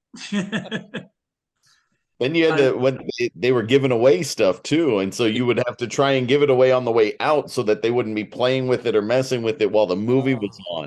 So, like, yeah, I do not miss that. I do not miss that. I was laugh about it. working for General Cinema. I worked for General Cinema, other than obviously worked for AMC. After you left Clearwater, they moved me to Clearwater to be the 4th manager over there after you left. So I get to go into Clearwater, and then all of a sudden, only one manager worked every shift at that point in time. All of a sudden, Valerie could no longer work Wednesday mornings. She had to work at her church, and all of a sudden, Jason was the only manager who was working on Wednesday mornings. Mind you, that this AMC hadn't done it for like 2 or 3 years, and then decided to bring it back. But because it was called Summer Movie Camp, they made me wear khaki shorts and like a blue denim short-sleeved button down. Oh, I remember that. And I had to wear white tennis shoes so that I looked like a camp counselor. Yeah. Yes, because white tennis shoes at a movie theater where we're dropping tons of popcorn and drinks all over the floor is the best idea I can ever think of. But yeah, literally, like, not only that, but I remember around that time, the movie theater was probably, 16? When did you quit, Dave? They would have been 03 or 04. No, I graduated. So yeah, we were like 10 years old. So the HVAC system wasn't as great as it used to be. So Oh, whenever you would walk in on a summer morning, it was just swampy.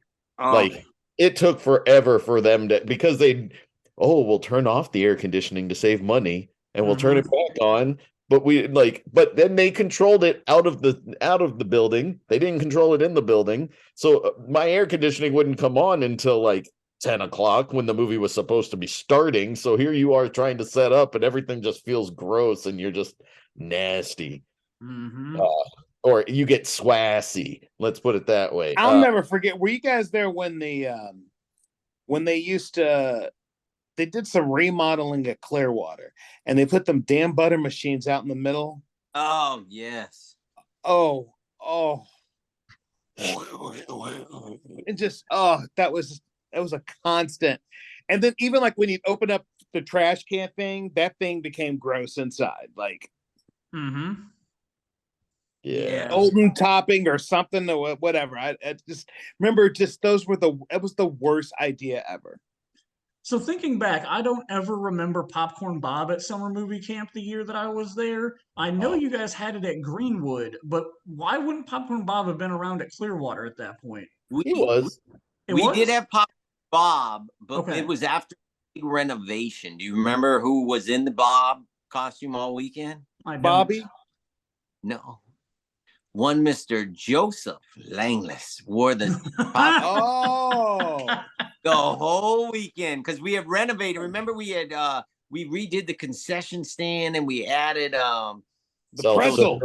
Self-serve lane on the one side and the pretzels and all that stuff. So we had this big grand reopening and Joe was stuck in that thing all weekend. I'll never forget it. It was like 97, 98 because we were competing with UA opening up on 96th Street. We were the biggest theater in the country for how many years? Clearwater forever.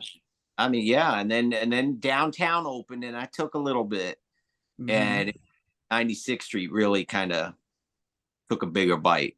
Yeah, I think you told me one time that when 96th Street opened, it took half of our attendance.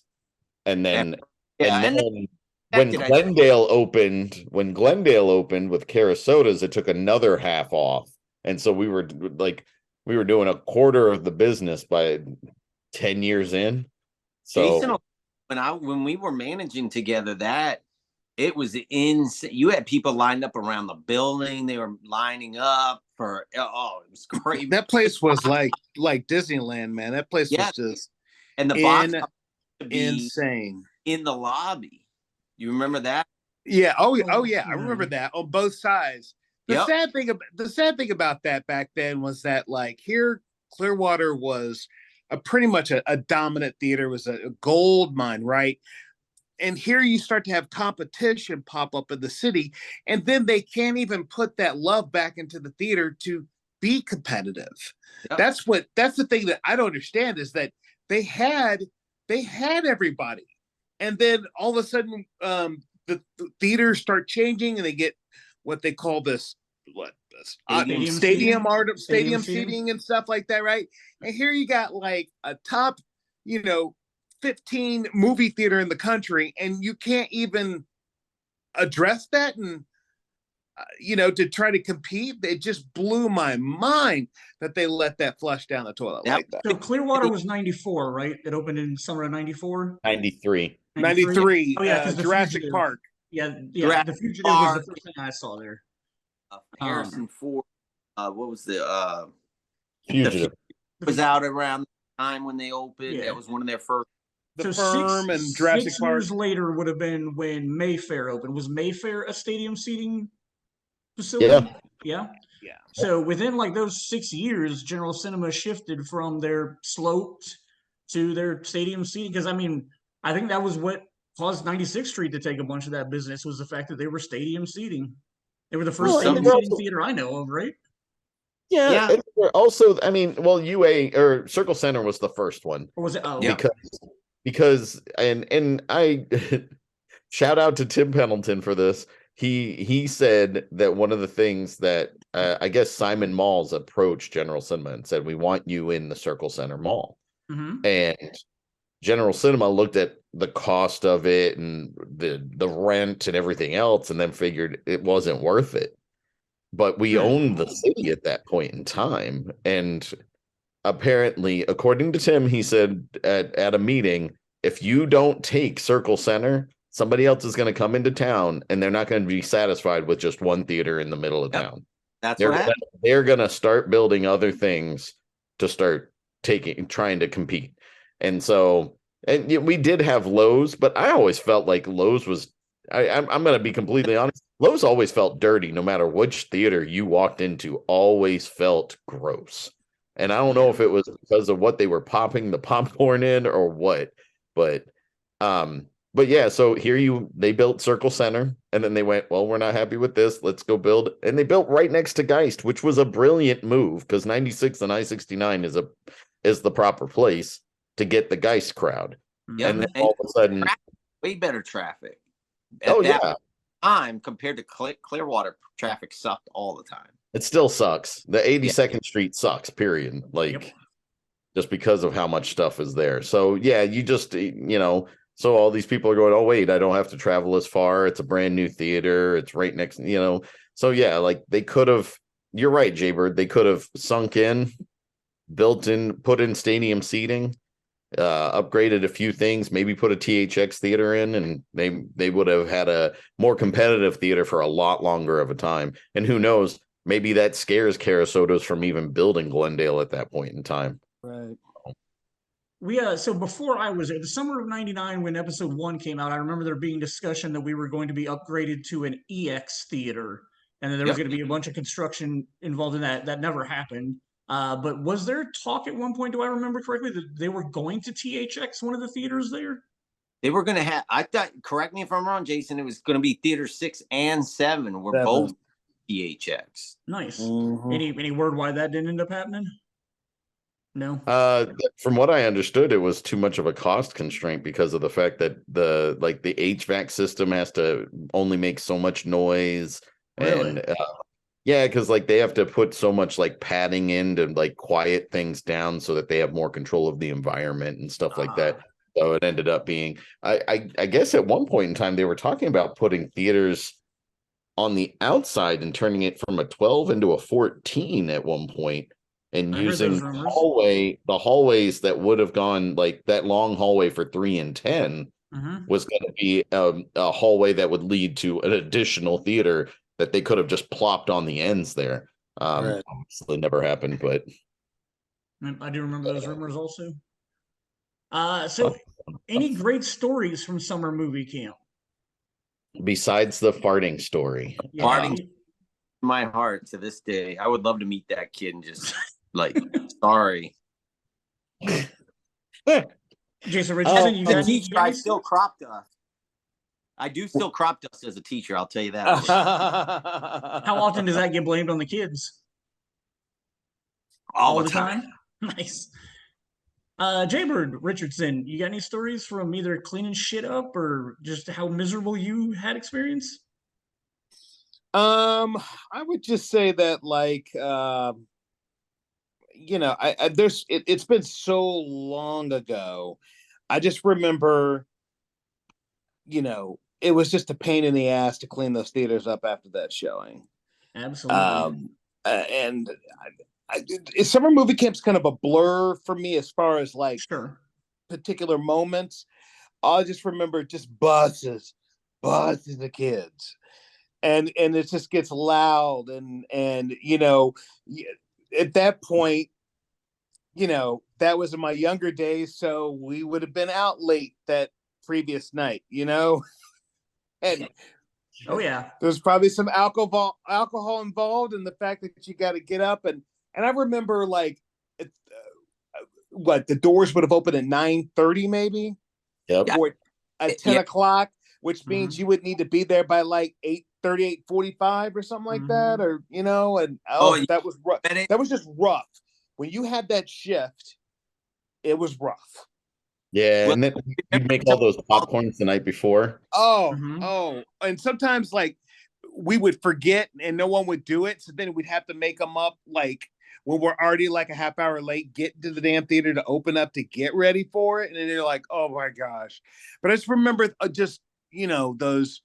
It's like, what drink do you want, you little brat? Like it's like it's frustrating. Anyways, You also had those.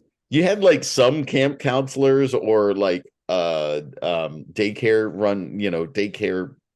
people, like some of them would have everybody in line, and it would be like military. Everybody go straight down this way, grab your popcorn, grab your drink, go into that theater. And it was just like boom, boom, boom. Then you had the other ones that were like, hey everybody, and it was just like the kids are like just running around and screaming the entire time, and you're like, oh my god, why can't you just do like all the like the follow Miss Lisa, follow Mr. David. It's like go now. But I always did have an appreciation for the fact that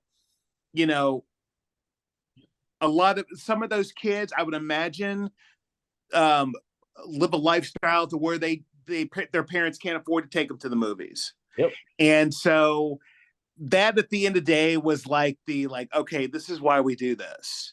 And because for them in that moment, that was like the field trip of a lifetime for a lot of those kids. And so that kind of, after, your normal negative thoughts of summer movie camp and whatnot, at the end of the day, that balanced me when it's like, okay, some little kid enjoyed that 2 hours of escapism. You know what I mean?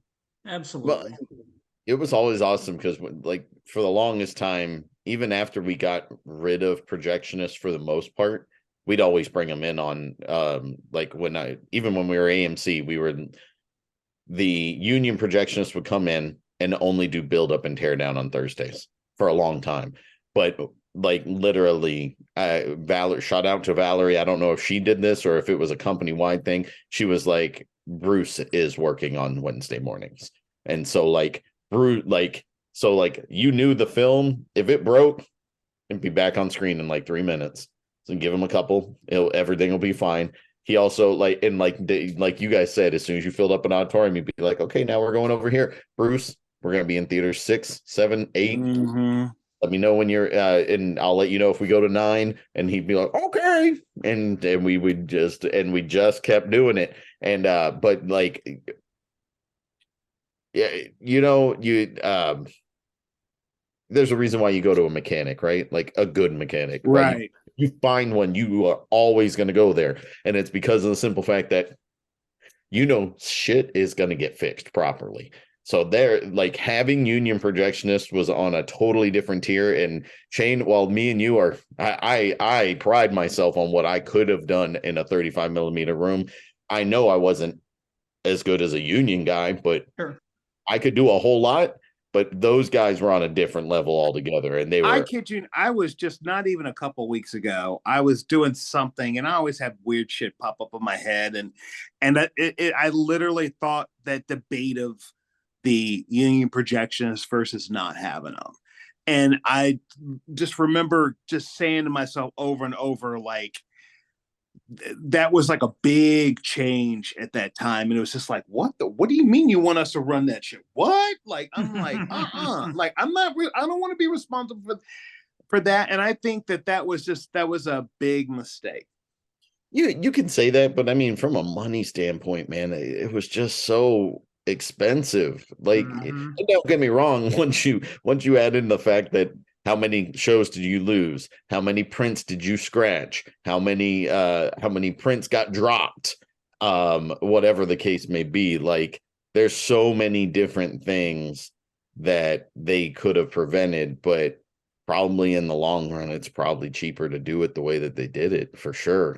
And don't get me wrong, presentation has definitely suffered because of it. And that's one of the crappy things about the digital cinema age, especially nowadays, is like presentation doesn't seem to, especially at like the bigger theaters, presentation doesn't mean things to people the way that it did when we were running things. Because I know, like, Shane and I would go see a movie at a theater in town, and we'll be like, really? Like, that's off, this is off, why didn't you, why, like, what? And sometimes they just don't even move the Z screen out of the way that used to like that you need for 3D. They just don't move it out of the way so that it's not projecting through there and cutting half the light. So it's just it's frustrating as a moviegoer. It's even more frustrating being a former projectionist. I used to remember Jason would always get mad if whatever theater he went to, or there was a theater I went to a lot of times, and we'd be like, they don't even crop the screen properly for, you know, a flat film, you know, or they, you know, or you know what I mean? And then eventually Glendale went to that too. Glendale didn't change. You know why? Because everything broke. I feel so bad for them. A lot of the masking motors were breaking, and it's because the cleaners were blowing all of the stuff using blowers, and then all that would end up getting inside the motor and causing a problem. So sometimes it would work, sometimes it wouldn't. And now, and apparently, unfortunately, that company lost somebody a year ago that was very instrumental in keeping presentation really, really well done. And I mean, lost somebody as he passed away. So that's not helpful at all for their company, I'm sure. But a lot of companies are doing that now. I know the Flicks, I know Living Room Theaters, neither one of them do any masking whatsoever.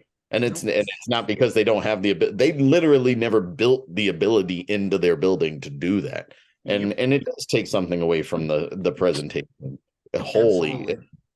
I'm used to it at this point. For the most part, it seems like wherever you go, I mean, because if you think about, like, when you go to the IMAX theater, it's the same thing. You're right. Yeah.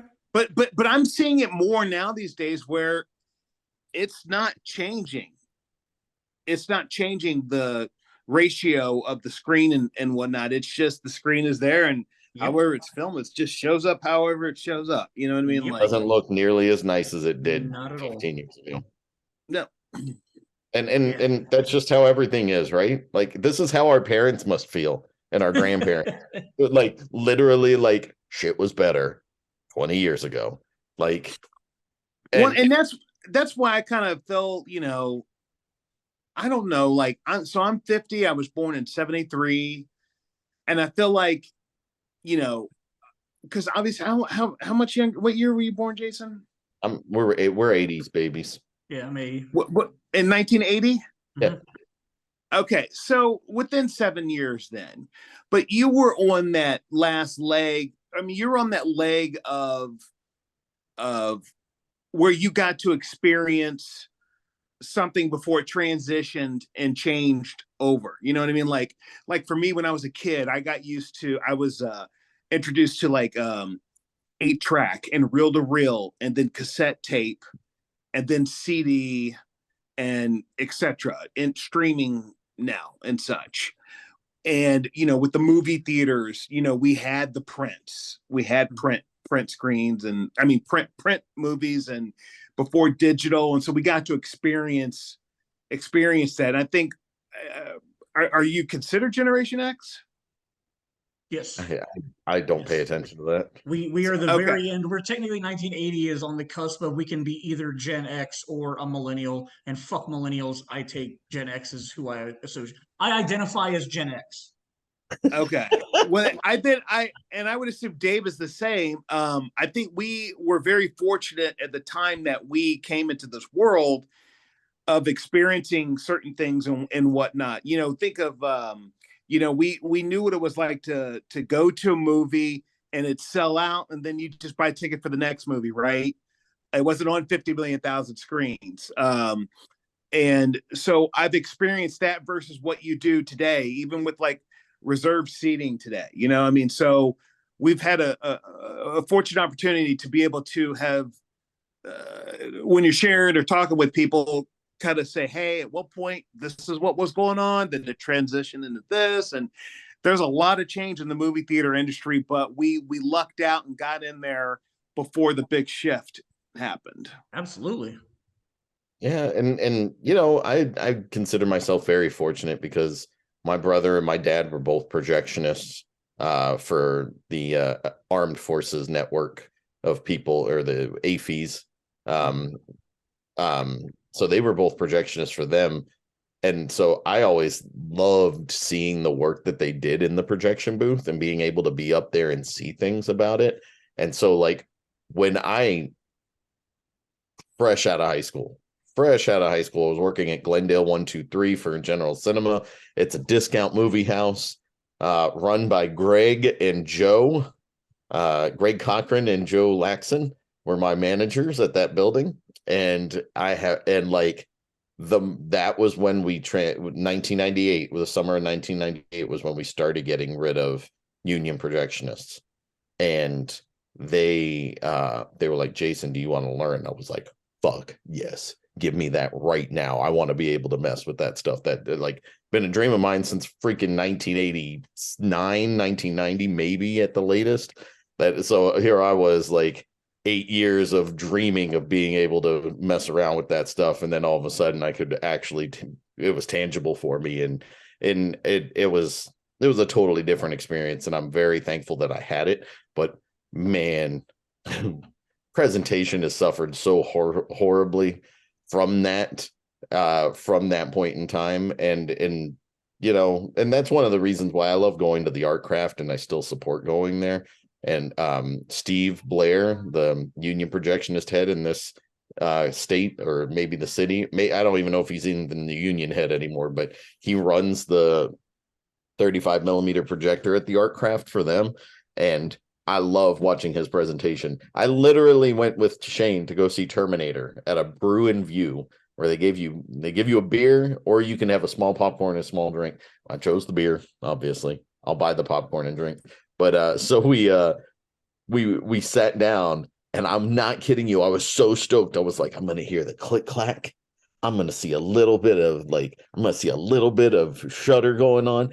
And Steve's presentation is so freaking flawless that I got nothing like that. It was literally like pretty much watching a DVD, but it was so pretty. So he's there currently right now?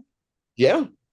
I gotta stop and see him. It's been forever since I've seen Steve. And here's what I'll say about that. Obviously, that Terminator print was way better than the Dazed and Confused print that Troy and I went to last weekend, because print definitely, for the first reel at least, it felt like the film gate wasn't closed, because it wasn't perfectly in focus, and you could, when the lettering was on the screen, you could see it vibrating. Yeah. Yeah, you missed the kind of stuff I want to see. It got better throughout the course of the movie, but it definitely, I enjoyed the fact that it felt like film. Like, I could tell that I was watching film. I didn't hear the clickety clack, but we were up like in the third row or whatever. But like the presentation, like I said, you could see the letters vibrating while they were on screen. You could see, you know, that it was not a good, like, this was a 1993 print that has survived until now. And that was really fun to. There weren't any huge scratches or anything through it. You did get to see the cigarette burns, which was cool. But like, yeah, it was a fun experience watching that print. And I agree. When I was watching it, I was like, man, I don't remember the Terminator looking like this. So, but I wasn't thinking about it that way back when you and I went. But yeah, so the Dazed and Confused print was in a lot worse condition. Dave, I think I cut you off. What were you about to say? No, it was totally unreal. We had Steve, Bruce, and who was the third one we had at Clearwater? Those are the only two that I remember. No, we had Steve. The short heavyset guy.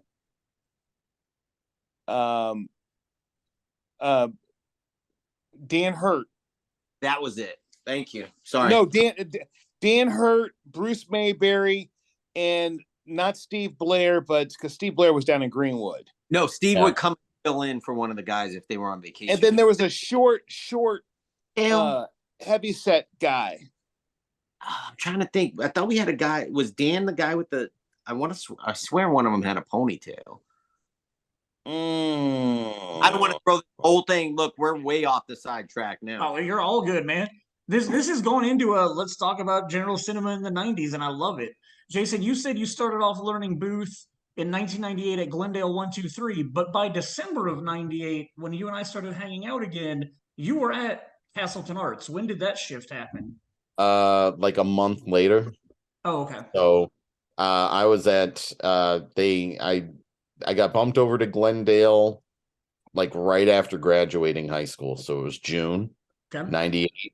By August of 98, I was in Castleton. Gotcha. By September of 98, I was the lead projectionist at Castleton. Awesome. Because yeah, in Which was December of not, which was not a good idea. Yes, So- it was.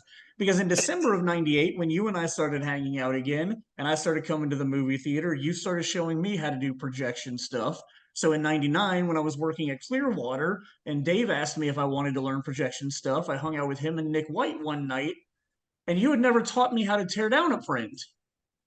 Dave, do you remember the night you taught me how to tear down a print? I don't remember what the movie was, but you got I everything remember you set telling up. me this story, and I can tell you I've done the same. We got everything set up. You were starting to tell me how to tear down a print. You took the center ring out, popped it out, put it on the other flatter system, and then you cranked on that teardown table, and the whole print flew off. Oh, you're right. Oh gosh, I forgot about that. And then you and I stayed for about 4 hours that night trying Cleaning to that- manually wrap them onto the 2K reels. And we did not finish it that day. I don't remember who opened the next day, but somebody the next morning had to finish because we did it because it was all 6 reels that flew off the table. Let's be honest. If it was anybody other than Bruce, we would have heard about it. But Bruce would have just done it and not even said anything. Yeah. So that was just my favorite story from Jason had not taught me how to tear anything down. And you're like, do you want to learn? And I was like, absolutely. And then you were like, okay, so you have learned the one thing you should never do when tearing down a print. I did the same thing that same year with the print of Slam, SLAM. It was an art house film while working at Castleton Arts. I took the ring out so I could do the trailer changes because we needed some of the trailers off of that to put in something else. And I never dropped the ring back in, never thought about it. I got down to like, I think I did like half the movie. Really? And then it flipped like, because I was doing other things. So like I would do like half speed and I got half the print done. And then at one point it must have been the weight of the print going at half speed that just kept it in place until you got like halfway through it. And then all of a sudden the weight probably wasn't enough to keep it on the platter anymore. it's either that or I finished whatever task I was doing and I came back and I was like, turn this up. And then because I remember it, I was watching it. I was like, that's weird. It looks like it's changing, changing shape, man. It was amazing. Oh yeah, no, Dave's fiasco was a lot more fun. It was, I'm going all the way up to 10, all 6 reels, all against the wall. I can see Jason now because it probably happened in slow motion as you're watching. Oh, that's weird. And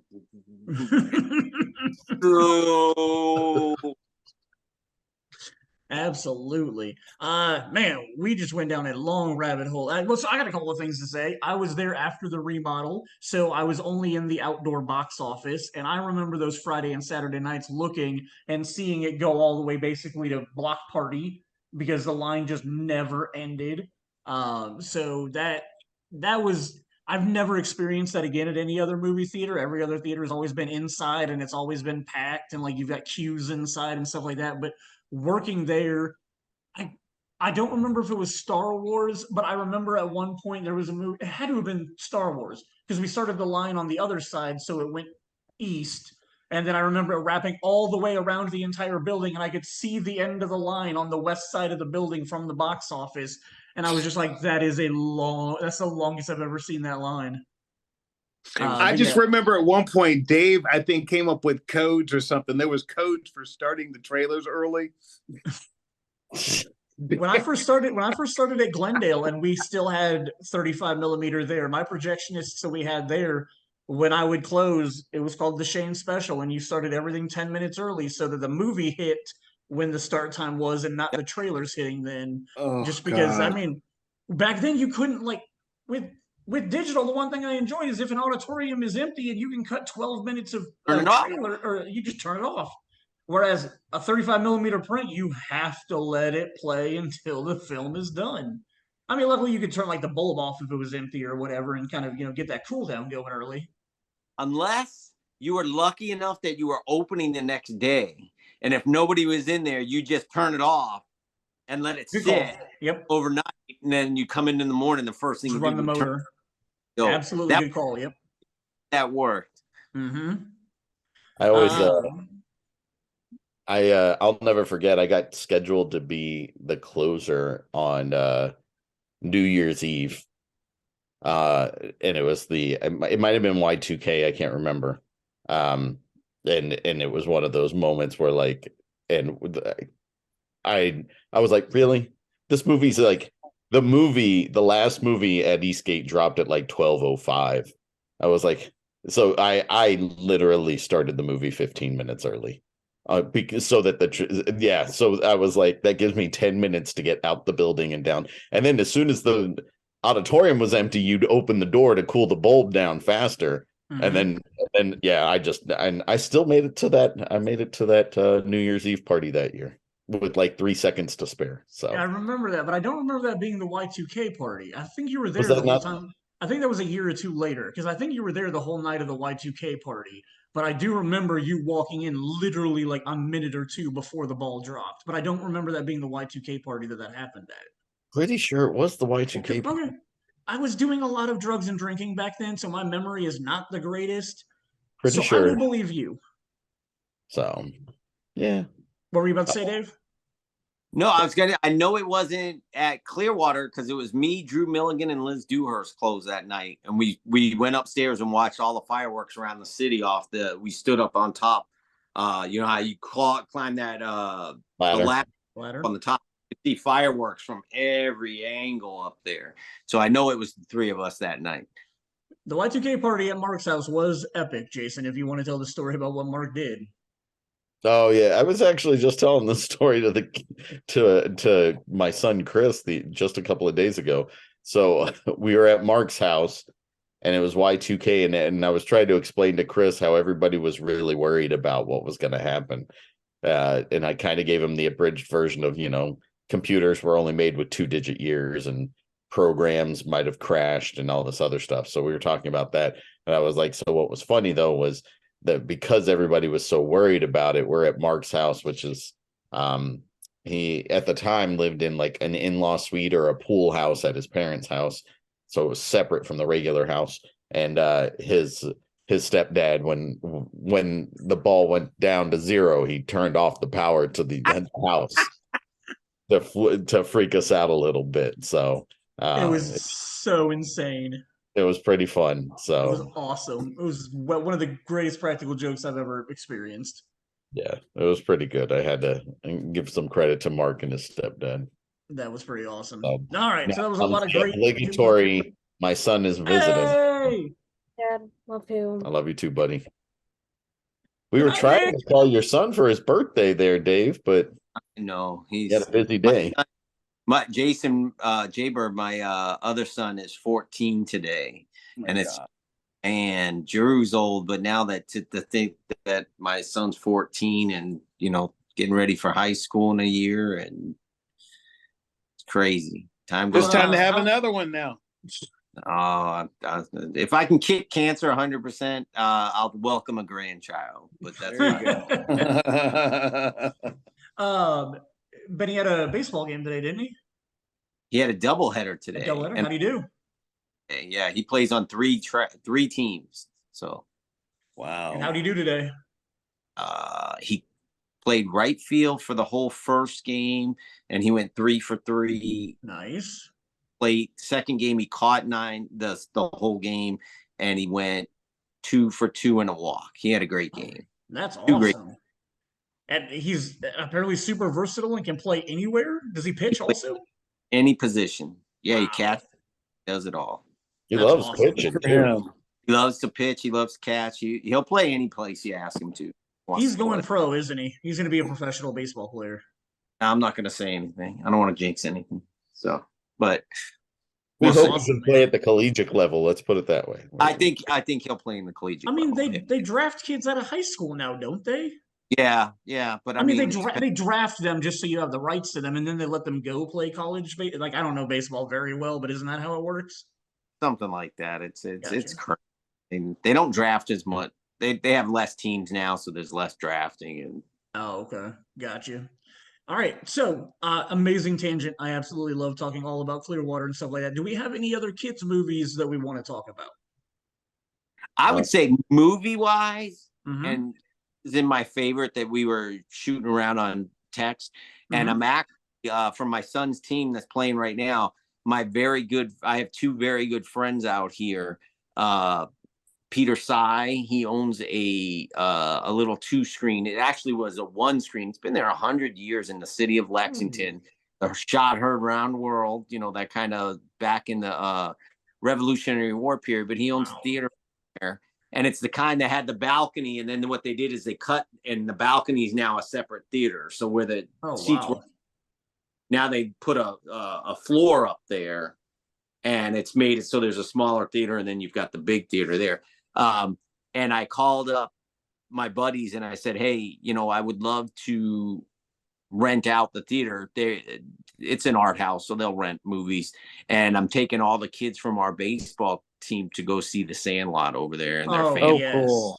That's awesome. Sandlot, I will say, it's not a cartoon, so it doesn't exactly like this, but Summer it is. Movie Camp is all kids' movies, man. We can talk about any kids' movies now. Yeah, to me, that's when we're talking about the perfect movie like The Iron Giant. I just think it's a perfect movie. A kid that doesn't fit in gets to, because the cool kid gives him a chance. And, just the hijinks are funny. And the kids at school, I show it every year on field day, and the kids, they all love it. Cool thing this year was we had a couple times this year where we had a few extra opportunity for a movie here or a movie there. All schools do it. Yeah. And my co-teacher is a 26-year-old, so he's only been teaching. Maybe he's 27 this year, something like that. So he doesn't know these movies. So he goes, Dave, what do you want to show a movie? I said, let's go old school. So one time we showed Good Burger. The kids friggin' loved it. My co-teacher hadn't even seen it. I've never seen that movie. So, the kids went nuts. The other one, Big Fat Liar. They all love that movie. And it's cool sharing these movies with these kids and their parents. I would guess their parents are a little younger than me. I would guess closer to Jason and Shane's age, because these are now 10 and 11-year-old kids. So not all, some, but like to say, they went home and they're like, oh my gosh, Dad, we watched this movie called Good Burger. And he's like, I love Good Burger. And like, watch it. It was Welcome cool. to Good Burger, home of the Good Burger. May I take your order? They're doing a sequel to it. They just announced a sequel not too long ago. Yeah. So, I mean, there's good kids movies and there's good cartoon movies. If you find them, not all of them are great. Pokemon's atrocious, but our kids love it. So that's okay. So most of the live action kids movies, would you say there are probably a lot of sports related ones? Like when I think of some of my favorite kids movies, a lot of them are sports related. I think the trick is to find something, because if you put in what was the movie they made about soccer, and it had the ham from I can picture Big Green. Rodney Dangerfield? No, you got it, Jay. Ladybugs or something like that. I think they find a sport a kid plays, or a dance, or a kid, something like that, just to get a kid that might be interested in that. Look at Cool Runnings. They went with the Olympics. You find something, get them in there, and then you just do silly stuff. It's like you got like Little Big League. Yep. What's the other one? The Big Green. That's what it was called. The Big Green. Oh, the Big Green. Gotcha. Yep. Rookie of the Year. Rookie of the Year. Thank you. Yeah. Like you said, Cool Angels Runnings. In the Outfield. Angels in the Outfield. Mighty Ducks. The Mighty Ducks. Like it's just a lot of the movies I at least personally grew up with. Like, but then you've got something like Goonies, which I think is a great kids movie that doesn't have to do with sports. But like the majority of the ones from growing up that I love were all sports related. And I don't know if that's just me because I'm a sports person, or if that's where the majority of the good kids movies that like not animated kids movies and stuff, like if they're just sports related, and that makes them that good. Yeah. All right. So, Dave, it's been a long time since you've been on the podcast. We've done something over the last few years. It's called the Horowitz Questionnaire. A couple of years ago, our buddy Troy posted it online, and we've kind of cut it down from the original 19 questions. We've narrowed it down to 10. And Mr. Maier, if you would ask your brother the first question. What is the first film you ever remember seeing?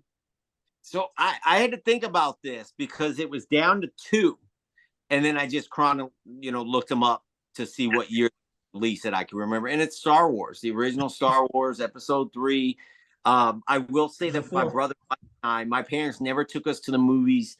At that point in time, we didn't have money, but Star Wars was the thing, and I remember me and Mike were we watched it in Yarmouth. I believe it's Yarmouth down on Cape Cod. And I remember standing in the theater at the back. We had seats with our parents, but we'd get up and some of the slower parts when you're that age. But that was the very first one. And I loved it when they re-released the original 3 at General Cinema. 97? And the kids, oh my gosh, I was it AMC at that point? I couldn't remember. No, it would have been. No, it was in 1997 at okay, so at here General we go. Cinema. So we released, and I'm out there, and I'm helping clean, and there were a bunch of kids from Clearwater, and they're like, "I can't believe we get to watch this on the screen." I was like, "Dude, I saw this originally on the screen." They were like, "You're just old, Dave." That's all. All right, question number 2. What is your all-time favorite film? My all-time favorite film is a film that I saw at Clearwater. It was it came in early, so we watched it as a group. Happened the same year as all those cartoons you just brought up. It's The Matrix. I love it. I just found it was we didn't know anything going in that night. Nope.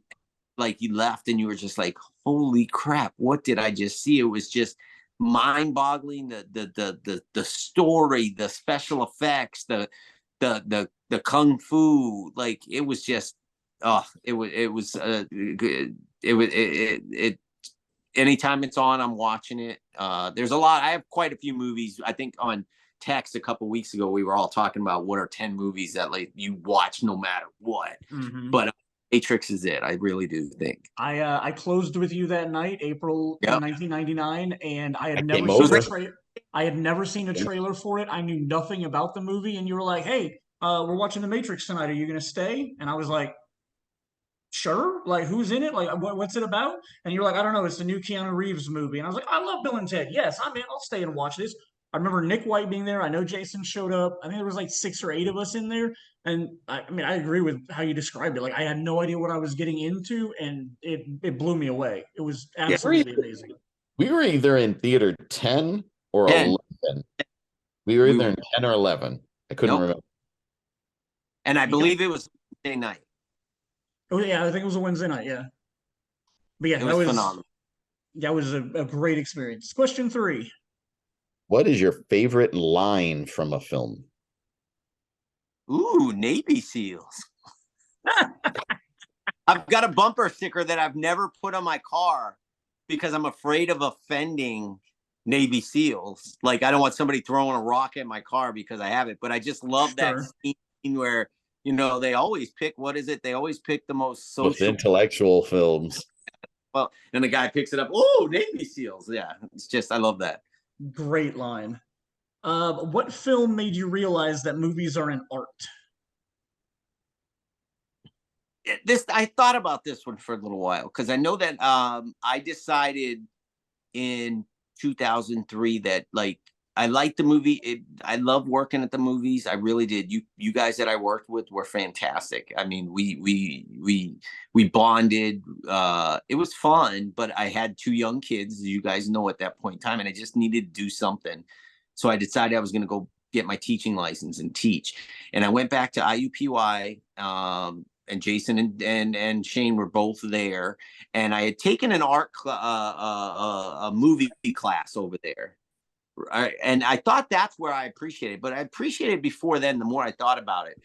And it's the first time I really realized it was an art was a movie that a lot of people don't like. It was Boogie Nights. I went to see what we didn't call them sneak trade screening. A trade screening. I went to see a trade screening over at Jason. I think you were there with me that day. I don't remember. It was at Glendale. It was a morning show, and that was the first movie that at the climax of that film, when they were in the limo, right? They were in the limo, and Don Cheadle was at the donut shop, and I think Marky Mark was in the pickup truck going through that thing, right? And all this was happening, and I felt like, holy crap! It was almost like I was so involved in that piece. I felt like it was a friend of mine that was going through this issue, these three at the same time. And I really had a heart. You know, you go to movies and you're like, whoa, that was awesome and all that. But this made me feel like, oh, it was like punching me in the gut. And that's when I started to say, man, if they do it right, a couple other movies like that. I don't know if you guys saw in the theaters, Margot Robbie, Once Upon a Time in Hollywood. Mm-hmm. That was another movie, and it helped me. Okay, you may think that, but her watching herself on the movie screen in that was one of the most endearing things that I ever saw. Like her joy of seeing herself on the big screen. I just felt like that was the kind. I got that same emotional feeling. Like, wow, that is awesome. Another movie like that is Matthew McConaughey and sorry, the brain fog from my cancer is Matthew McConaughey in space. You know what I'm talking about? Interstellar. When he's communicating with his daughter, and you can see the pain in his eyes, and he's crying, trying to get a hold of his daughter. It's just, those are when I realized it was art. It wasn't just some guys, as you might say, like, look at Samuel L. Jackson, man, he'll make a movie for anything because he just wants money. And that may or may not be true because he does some crazy movies. But like, it's not just that woohoo or that was scary. This was like emotional tearjerker kind of thing. So that I would say my first one was Boogie Nights, but it continues and it hits you at different points with different movies.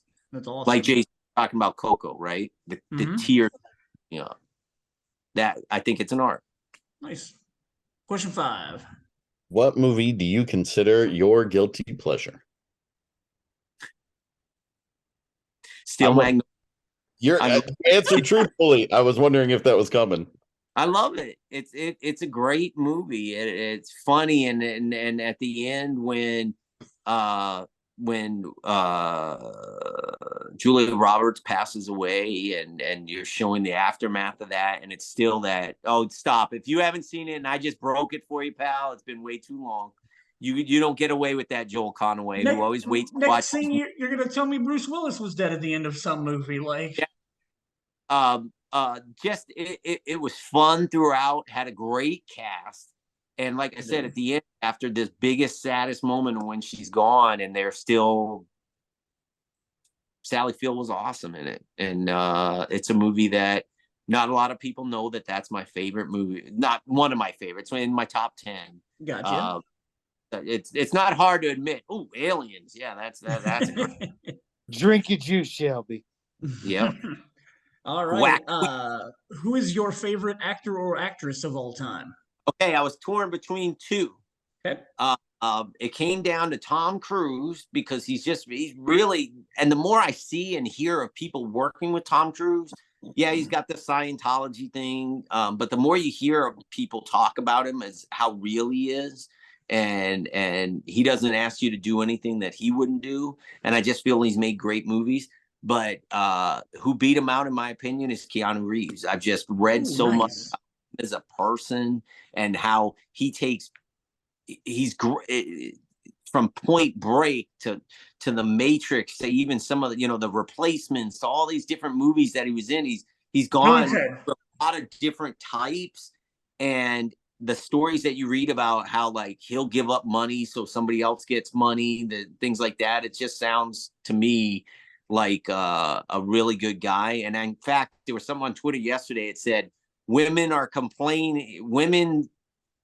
It was an article on Twitter or a headline or whatever, and it said multiple women say, and when you read it quickly, you feel like, oh, he's being offensive is the least offensive person, is what the headline says. But of course, you take it as you see women and you kind of gaze at it really quick. You're like, what did he do? Because you've never heard anything bad about him. And the whole story was talking about all the good stuff he does for other people and what he's gone through and still has a positive attitude. Well, and I've seen an article similar to what you're describing, where when you look at him taking pictures with female co-stars, he refuses to touch them. He Yeah, just puts his hand like near them. Yep. Yep. I saw that too. He's just good, and everybody can be like, whoa, and the stuff like that. But John Wick was unbelievable. Yep. The Matrix, whether you liked 2 and 3 and 4 or whatever, he did a great job in that. Bill and Ted we've talked about. Even There's some of the there's sequels to the Matrix. the last one wasn't as bad. There was more. I only know about one Matrix movie. That's weird. All right, question number 7. Who's your favorite director of all time? I don't think this was a hard one, and probably other people. Spielberg is just unbelievable, and it's just he makes great movies, fun movies, and he seems like a good guy. You don't hear a lot of crazy things about him or anything. Not that should take away of what he does as an artist, but I just feel like he's passionate about what the films he makes. Nice. Who is your favorite movie character of all time? That was the toughest one. I think I came through. My favorite character. It's hard. What was yours, Shane, when you did yours? Oh God! Of course you had to ask me this. I don't remember. Okay. Han Solo. Yours was Han Solo. Who was mine? Mine was Han Solo. Like just thinking of the fact that like his what he did in that movie, without the recut versions, his story arc and everything. He's he's such a inspiration for so many other scoundrel type people for decades since they made that movie. So, but yeah, well, Han Solo was mine. I'll tell you, I finally came up with who I dressed up with on my last day of radiation for my brain cancer. Okay. So I know Shane's seen, I know Jay has seen. Jay Bird, I don't know if you saw it. They have a gong at the radiation place at Dana-Farber. And when you have your last radiation treatment for your cancer, you get to ring the gong. And mine, Jason Maier, came out in April, and he drove me to one of my radiation sessions, and they said, we're sorry. Do you remember this, Jay? They said, we're sorry, but the machine's down. So we're going to have to cancel today's appointment. We're going to add one more on the end. And I was like, okay. And we got home, and Jason and I figured out that the last day of my radiation would now be on May 4th. So I dressed up to do my gong in my Boba Fett costume. And I think Boba Fett was the character. You guys are the age where you remember this. You knew nothing about him, but there was something about him that was cool. You know what I mean? Especially in Empire. And then you were kind of disappointed that he got knocked down into the pit in Jedi. And you always had this wondering, like, man, I wonder what that character was like. And there was some Star Wars comics that kind of brought him back after, like, kind of thing. And I think it was that not knowing a lot about him that is what I liked, and how he was. A lot of people thought he was cool looking and he was quiet and mysterious. I can't say that the Disney episodes made that any better, because I feel like, I mean, it wasn't bad, but it kind of took some of that coolness factor off, I think. But I would say it would probably be Boba Fett. Keep talking for a minute. Keep talking for a minute. Why can I not find my answer to this? Oh, what okay. is your favorite movie snack food? Dots. I like dots, which is funny because Dave Mullen, who worked at the theater with all of us at one point, he got me hooked on these dots, and he's like, Dave, they're fat free, man. We can mow on these things because there's no fat in them. Well, now we know 20 years later, fat's not exactly the enemy. It's carbs and sugars and refined sugars. And what do you think a dot is? Corn syrup that you're just blah blah blah eating those things. But that's what I like. So so dots have a special place in Castleton arts lore. When a former employee found out that their significant other was straying from their relationship, one of the employees and that person were talking, and it became she pulled out a box and she was like, "Hey, you need some dots." And she was like, "What do you mean?" And she was like, "Dick on the side." That's not why I asked them. So dots in lore over at in the grand scheme of things over at Castleton Arts had a totally different joke, and so that ever since then, that's every time somebody says dots, that's exactly what comes to my brain.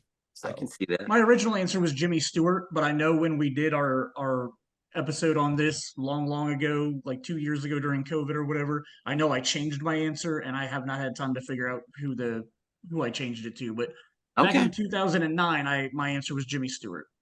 Okay. And now the last question number 10. This is the Dave Maier movie, directed by Steven Spielberg.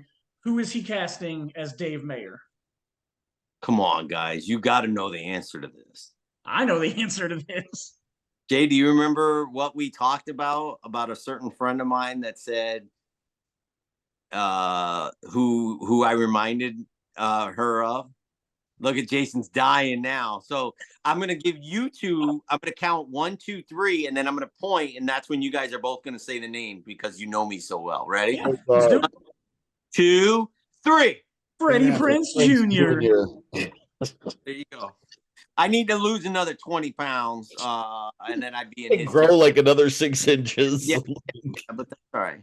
And it's a very good backstory to it, but I'm not going to. Yeah. Quick follow-up to question number 10. If you were casting myself, Jason Maier, and Jason Richardson, who would you cast as the three of us? Wow, that is a great question. I bet. Oh my gosh. My son Andrew said he knows who he would do for Shane. Who would you do for me? Jason Mewes. Ooh, okay, I'll take that. Not a typical one that people say, but I'll take it. I'm down for that. Huh? Jason. I got 2 Jasons. Wow, this is a great question. Who is Freddie Prinze Jr.'s co-stars?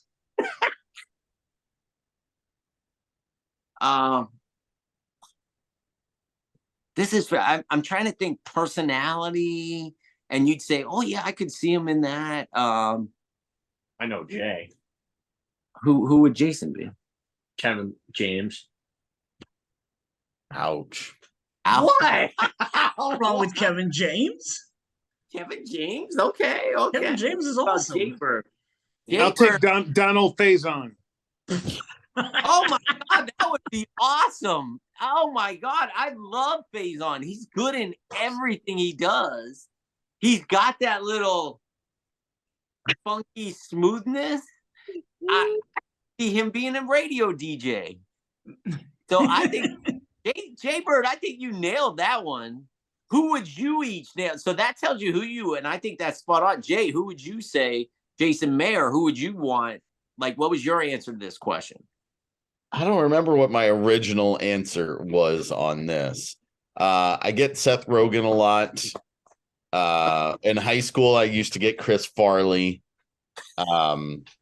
So like along those same lines. But yeah, I mean, I don't know. I can go with any of them. I could go with Kevin Smith. So Shane? You say Kevin James. Kevin James is Kevin perfect. Smith. Oh. You would prefer No. Kevin Smith over Kevin James? Jay Bird said his. Jason said his. What about you, Shane? Well, I'm gonna try to walk you down a path and see if you get to the same place that most people say for me.